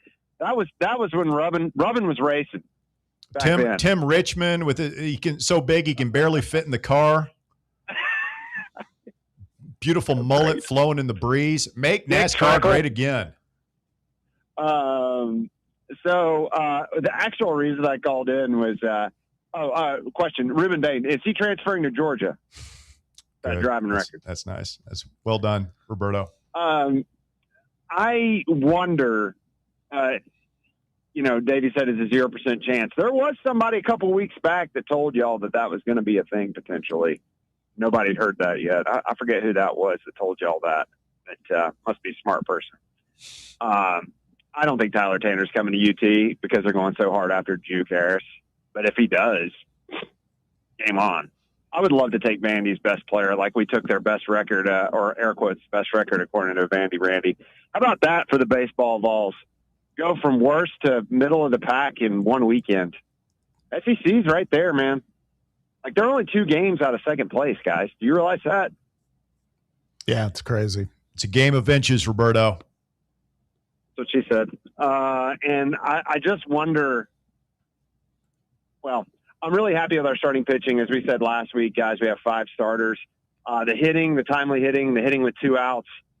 It seems like, I'll give you, what do they say? When you deride somebody, you got to give them their flowers when they do well, right? Nylander coached a hell of a weekend. Yes. He was excellent. Masterful. It wasn't just good, it was excellent. The other thing he stopped doing, I don't know if you guys noticed, he stopped shifting when there was a potential for a double play. Did anyone else notice that? He stopped shifting when there was a potential for a double play in the infield. And I think that changed everything. Because every time we shift, there are guys that can hit against it. And I'd say it's about 50-50 when we shift that a guy hits into it, which is not the numbers you want. That's not the analytics. So I'm just really pleased with the effort this weekend. If we can go, 2-1 at home every weekend from here out, we're making the NCAA playoffs. You can get super lucky and beat Texas or take a series from somebody you shouldn't, Texas, Alabama. Your RPI is already in the top 20. It's going to be in probably the top 10 at that point. And you're probably hosting a regional. I can't believe I'm saying it. I hope they do. By God, I hope they prove everybody wrong. Have a good one. Thank you, Roberto. Appreciate the phone call. Yeah, like I said, stating the obvious, these next couple series in Knoxville at Lindsey Nelson, those are huge at this point now. And not huge from the standpoint of now's a chance to get over, not to like kind of prove that we still have something. I think we proved that this weekend. Now you just got to sustain it. Yeah. I mean, we broke this thing down pretty good in hour number 1. I realize there are a lot of people just joining now, but to me, it's great to see the bats wake up, start hitting a little bit. As Roberto said, the starting pitching has been dominant. I can't imagine there's a school with 3 better starting pitchers in the nation than what we have. But I mean, that bullpen is that's the trouble spot right now. I think up until now, it's that we haven't been hitting. I don't think it's the lineup or batting order or anything like that. It's just we haven't been hitting. But I feel like we've kind of settled in. The guys we have are the guys we have, and that's fine. Right now, it's just that bullpen. And Nylander was masterful in the way he handled it. I'm sure they would have liked to get a little bit more out of Landon Mack. I mean, that was wild. Like, he was just cruising through 3 innings, and then boom, like it blew up, got away from him quickly in the 4th Friday night, and Appenzeller came in and just shut it down until he started, like, I don't say falling apart, but we landed that thing with no landing gears Friday. It was 6-5. Yeah. And then same thing with Arvidsson on Saturday. And it's like, okay, we're going to pitch Blanco until his arm falls off. That's fine. But if this team is going to do something in the postseason, you've got to have more than just 2 guys out of that bullpen. Yeah. And if Brady Frederick and Bo Rudy can be 2 right-handers that we can depend on out of that bullpen, I feel like that's what's got to happen. It was interesting that we went to Chandler Day yesterday because we hadn't seen him out of the bullpen at all, I don't think, in a weekend. Mm-hmm. So Nylander's looking for guys, and he was able to piece it together, and we were able to have enough runs to where we could kind of get through feeling comfortable about it yesterday. I don't know if it's going to be that easy in some of these, including this weekend against an Ole Miss team that's coming off a sweep against LSU, and then Alabama, who I didn't see where they fell to in the rankings. Actually, I've got it right here. So they fell from 8th to 11th in the D1 baseball rankings. Where's Ole Miss, like 17th? They're 25th. That's right. Yeah, that's right. Which is interesting because they were 25th last week. How do you not move up after beating LSU? Yeah. Florida jumps into the rankings after being unranked. They go to 20 after taking 2 of 3 at Georgia over the weekend. Big weekend series for the Gators. I mean, this league is just a bear, man. It's just a bear. There's no such thing. South Carolina, who fired their coach earlier this season, went on the road and swept Mizzou. And you can say it's Mizzou, whatever, but I mean, that's pretty good for a team that I think I read where they hadn't swept a series on the road in since 2021 or something. Who'd Arkansas sweep? They swept Alabama. That's it. On the road. Yeah. Number 8, Alabama. Surprised they didn't fall anymore. Arkansas had kind of been like they were one game ahead. We were 4-8 going to the weekend. I think they were 5-7. And so they were on the struggle bus, not quite as much as we were, but weren't doing great. So this is just one of those. It's like in football, any given Saturday. I mean, it's you better strap it on and be ready to roll for a 3-game series. And what you do in those late innings matters. I mean, I think it's up to, I want to say 9 consecutive games that we have led in the SEC after 8 innings. And we had lost 5 of 6 coming into the weekend. We won them all over the weekend. Yeah. Winning is fragile. RIP to Phil Garner, Tennessee baseball icon. His number's on the outfield fence out there, one of 3 numbers to be retired.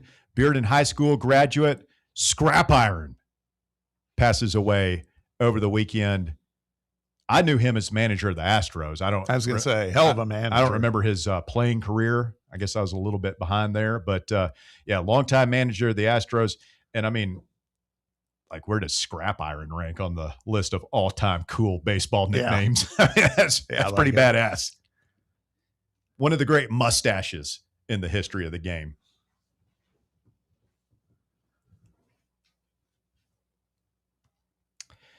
Coming up, the shocking conclusion of the drive. Speak now, forever hold your peace. 865-966-3435.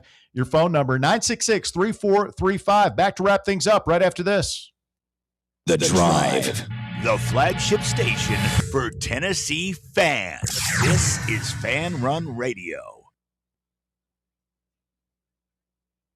What kind of day is it? It's a White Claw day. Grab a pack, grab your friends. Everything else in life can wait. Your friends shouldn't. Let's go. White Claw. Grab life by the claw. Please drink responsibly. Hard seltzer with flavors. White Claw Seltzer Works, Chicago, Illinois. Where are the best ribs in the Volunteer State? Rickard Ridge. Who has the best barbecue catering packages in East Tennessee? Rickard Ridge. And where is the most beautiful setting to enjoy a meal with family and friends? Rickard Ridge. Rickard Ridge Barbecue. Just a quick ride up I-75, take exit 134, hang a right, and Rickard Ridge is on your left, just inside Cove Lake State Park. Located in Knoxville's historic Old City, Barley's offers great food.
Smith greeting you as you call in this afternoon at 865-966-3435, your phone number to get on the show, 966-3435. Final segment of the show. Speak now, forever hold your peace. Bitter Klinger 8964 on the YouTube chat says, old Scrap Iron was a great second baseman for the Pittsburgh Pirates with Dave Parker and Willie Stargell back in the day. Do you remember those teams, Bob? I do. He was on the Oakland A's before that, too. He was a successful player and manager. Did he wear those old Pirates hats with like the black hats, the yellow? Yeah, like the flat top. Oh, my God. Those are fantastic. I hated those uniforms. Oh, they're great. The black pants. I'm sure they didn't like playing in them in the summer. And those pants were thick back then, too. Yeah. Polyester pants. Yeah. Oh, man, that must have been awful. Talk about swamp rear end. Whoa. Too much? A little bit. What do you think people in the chat want to know about Jalen Carey's 7 p.m. announcement today? We talked about it a little bit earlier. Jalen Carey on the social media website, formerly known as Twitter, earlier today just wrote 7 p.m. Yeah, I don't know. Who knows? He might be a big WNBA draft fan because that's when that's starting too. Really? That's what you think it is? Yeah. Are you going to be over at John Reed's watching that with him tonight? I know you guys are big into the association. I'm not. No, I'm not a big WNBA fan. That's okay. That's okay. Although the big juicy story there is the possible first overall pick would be AZ Fudd from UConn going to Dallas, and her girlfriend Paige Beckers plays at Dallas. So that's the big storyline. The it couple, the potential lesbian duo in Dallas yes. for the WNBA. Yes, they could be playing together Okay. again. Well, they also did win a national title at UConn Correct. last year. Yeah, together. it's like good players. So They're really good players that play. Were they college dating together. at UConn? Yes. yeah, they just kept it on the down low. They were very discreet. Didn't really get announced till Paige went to the W. I mean, that's something that just it's not an issue in the men's game, right? Not that we know. We of. know. I mean, like, what would it have done to the old Bulls teams if it had come out that Michael Jordan and Scottie Pippen were involved in a romantic relationship off the court? I don't know. I don't want to know. I don't want to think about it. Oh man. I mean, does that? What if you draft? So her name is AZ Fudd. Yeah. Yep. She's a good player. Really And good she dated Paige Beckers. Correct. They were the guard combo at They UConn won a last year. national championship. It didn't matter. Correct. Couldn't beat the Lady Vols and Coach Kim at Knoxville that year, as I recall. Could not. Could not. But say they go. Say they go to where is Dallas? What's the Dallas WNBA's team name? The Wings. So they go down to the Dallas. You remember that show Wings? Yes. That was terrible. Say they go down and they become Dallas Wings, and they get married. Mm-hmm. Right? Okay. Yeah. And what if they get divorced? I mean, what could that do? This is why, like, most companies say you can't date coworkers, right? Yeah. Has there ever been a married WNBA couple on a team? Surely there has been. I bet this happens all the time. Well, I don't know if they're married, but yeah, there's lovers on the Phoenix Mercury. There's I think it's Aaliyah Thomas and Dewana Bonner are an item. An item. Yeah. Jason Sheck on the YouTube chat says, "So much for nailing the dismount, gentlemen." I didn't really want to dig into this too much, but here we are. I'm interested all of a sudden. When you first brought up that the WNBA draft was, I was like, oh God. Like, I mean, talk about scraping the bottom of the barrel for content there. Now all of a sudden I'm intrigued. Kind of hope it happens. There was rumor. I think we talked about this a week or two ago. There was rumors that Arkansas men's basketball a couple years ago had maybe a locker room love affair. Oh yeah, I do remember that. Yeah, that was when it all fell apart for Musselman. That was his last year. Maybe it was. Well, that was rumors, right? Mm-hmm. That was rumors of like a three-way male love triangle. Yeah, I didn't dig that deep, but as I recall, I don't know. Maybe Bear would know better if he were here. A lot of internet rumors. I mean, surely not, right? Yeah.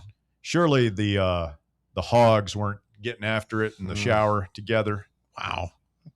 Yeah. Talk about your team bonding activities. But yeah, I prefer to call them the Razorbacks after all that. There's new meaning to the terms power forward and shooting guard. 865-966-3435, your phone number if you want to get on the show here, the final segment. Just hope you don't run into a small forward. Bob, the portal. The horse. The portal is a bunch of Tennessee guys are being ranked now in the portal. Who's the highest ranked guy that we lost? Last I checked, it was JP. And this is Field of 64? Field of 68 put out their top 100 transfer portal rankings as far as players, individual players. And yes, JP Estrella was the top ranked Vol refugee or whatever you'd want to call it, departee. He ranked 30th overall. Bishop Boswell ranked 70th. Amari Evans out of the top 100 ranked 95th. Jalen Carey and I Cade feel like Phillips. he was the best one. Well, that's what I was saying to you in the break. I think we develop these relationships with these players and we look at their ceiling, and I agree with you. But as far as their immediate value, yeah. I think they are not. This helps me because there was so much kind of separation anxiety last week for me where I was like, God, I hate losing these guys, but you got to do what you got to do. And when you think about these guys, okay, the 95th ranked portal asset, according to Field of 68, asked for $2 million a year to continue to play for Tennessee. So, I mean, that's the reality. Jalen Carey, Cade Phillips aren't even in this list. Where's Juke? Juke is ranked number 2 behind Milan Momcilovic. Everything I've seen, like the one I look, this is Field of 68. Because I always looked at On 3, and theirs was had Badunga number 1. 247 has Badunga as well, behind Momcilovic and John Blackwell. Yeah, number 4. Juke Harris is number 8 for 247. Oh, for 247. Yeah. Okay. Are any of the guys that we got rated? Yeah. Yeah. Did you just say this? Did I just pull a bear? For Field of 68, Lundblade's the highest ranked one so far at 62. 247 has him at 58. Lundblade. But here's what's interesting. We need a top 10 guy. Well, this is what I was going to get to. At least looking at the Field of 68. So we know we're in on Juke Harris. He's at number 2 on Field of 68. This surprised me. Terrence Hill Jr. from VCU is number 16. Okay. You feel like that surprised you? You think that's low or high for him? I wasn't expecting it to be that high. I think he's a good player. I just was a little surprised to see him. There's a lot of buzz around him. Yeah, apparently so. And then Jalen Harrelson is, by the way, he was a top 20 high school recruit coming out last year. He ranks number 39 on Field of 68. And by the way, there's been a little bit of buzz because he's got us in his like consideration set of about 10 schools. But this kid, Mustafa Tiam from Cincinnati, 7'2" Senegalese player. Yeah. He's ranked 13th. So I've been a little down on him just because I was like, well, we already got Miles Rubin, but he's got to have a backup. Yeah. Well, this guy's probably more than a backup. Maybe Rubin's the backup. Yeah. So hashtag super team. Yeah. Again, Thomas Dowd, where is Thomas Dowd on this? Have you seen that, Walker? Let me look him up real quick. Thomas Dowd is 72 in 247. So, and Dowd is, I swear there's no way they kept him off this list. I'm not seeing Maybe. it. Well, that's a serious omission. I mean, he's in the top 100 or should be. So anyway, all of that to say, it feels like last year, it feels like we kind of missed the boat on the complimentary guys. We got the big guns in Ament and Gillespie, but then we kind of missed on the complimentary guys. Feels like we locked down good complimentary guys now. Now we got to go get big game. That's what's next. At least we hope. Yeah. Got to go big game hunting. And I mean, I think we're off to a very good start. Yeah. Rick Barnes is doing work. Got to find a point guard. You got to have a primary ball handler. I think we're very much in love with the shooting and the scoring and the guys that put up big numbers and big points per game averages and everything. But you got to have a maestro back there. I mean, if you got Juke Harris, if I told you, okay, Rick Barnes, we'll make you this deal, you can have Juke Harris, the number 2 overall guy in the portal. But you're not going to have a pure point guard. You're going to have Day Ames and the kid from VCU. Yeah. Backed up. Two combo guards. Yeah. With Berg and Troy Henderson. Like, you're going to have options there, but you're not going to have a true point guard. Like, would you make that trade? Begrudgingly, I would. I think you'd have to, right? Yeah. I mean, I think there's worse scenarios. I'd still really struggle to imagine what happens without like an elite point guard, but we'll see.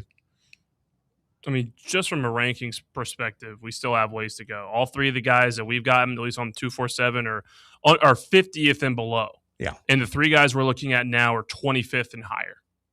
Yeah. This is like the pieces we have now, like you said, like they're good additive pieces. Yeah. They aren't what we need to get to a Final Four. Go get them.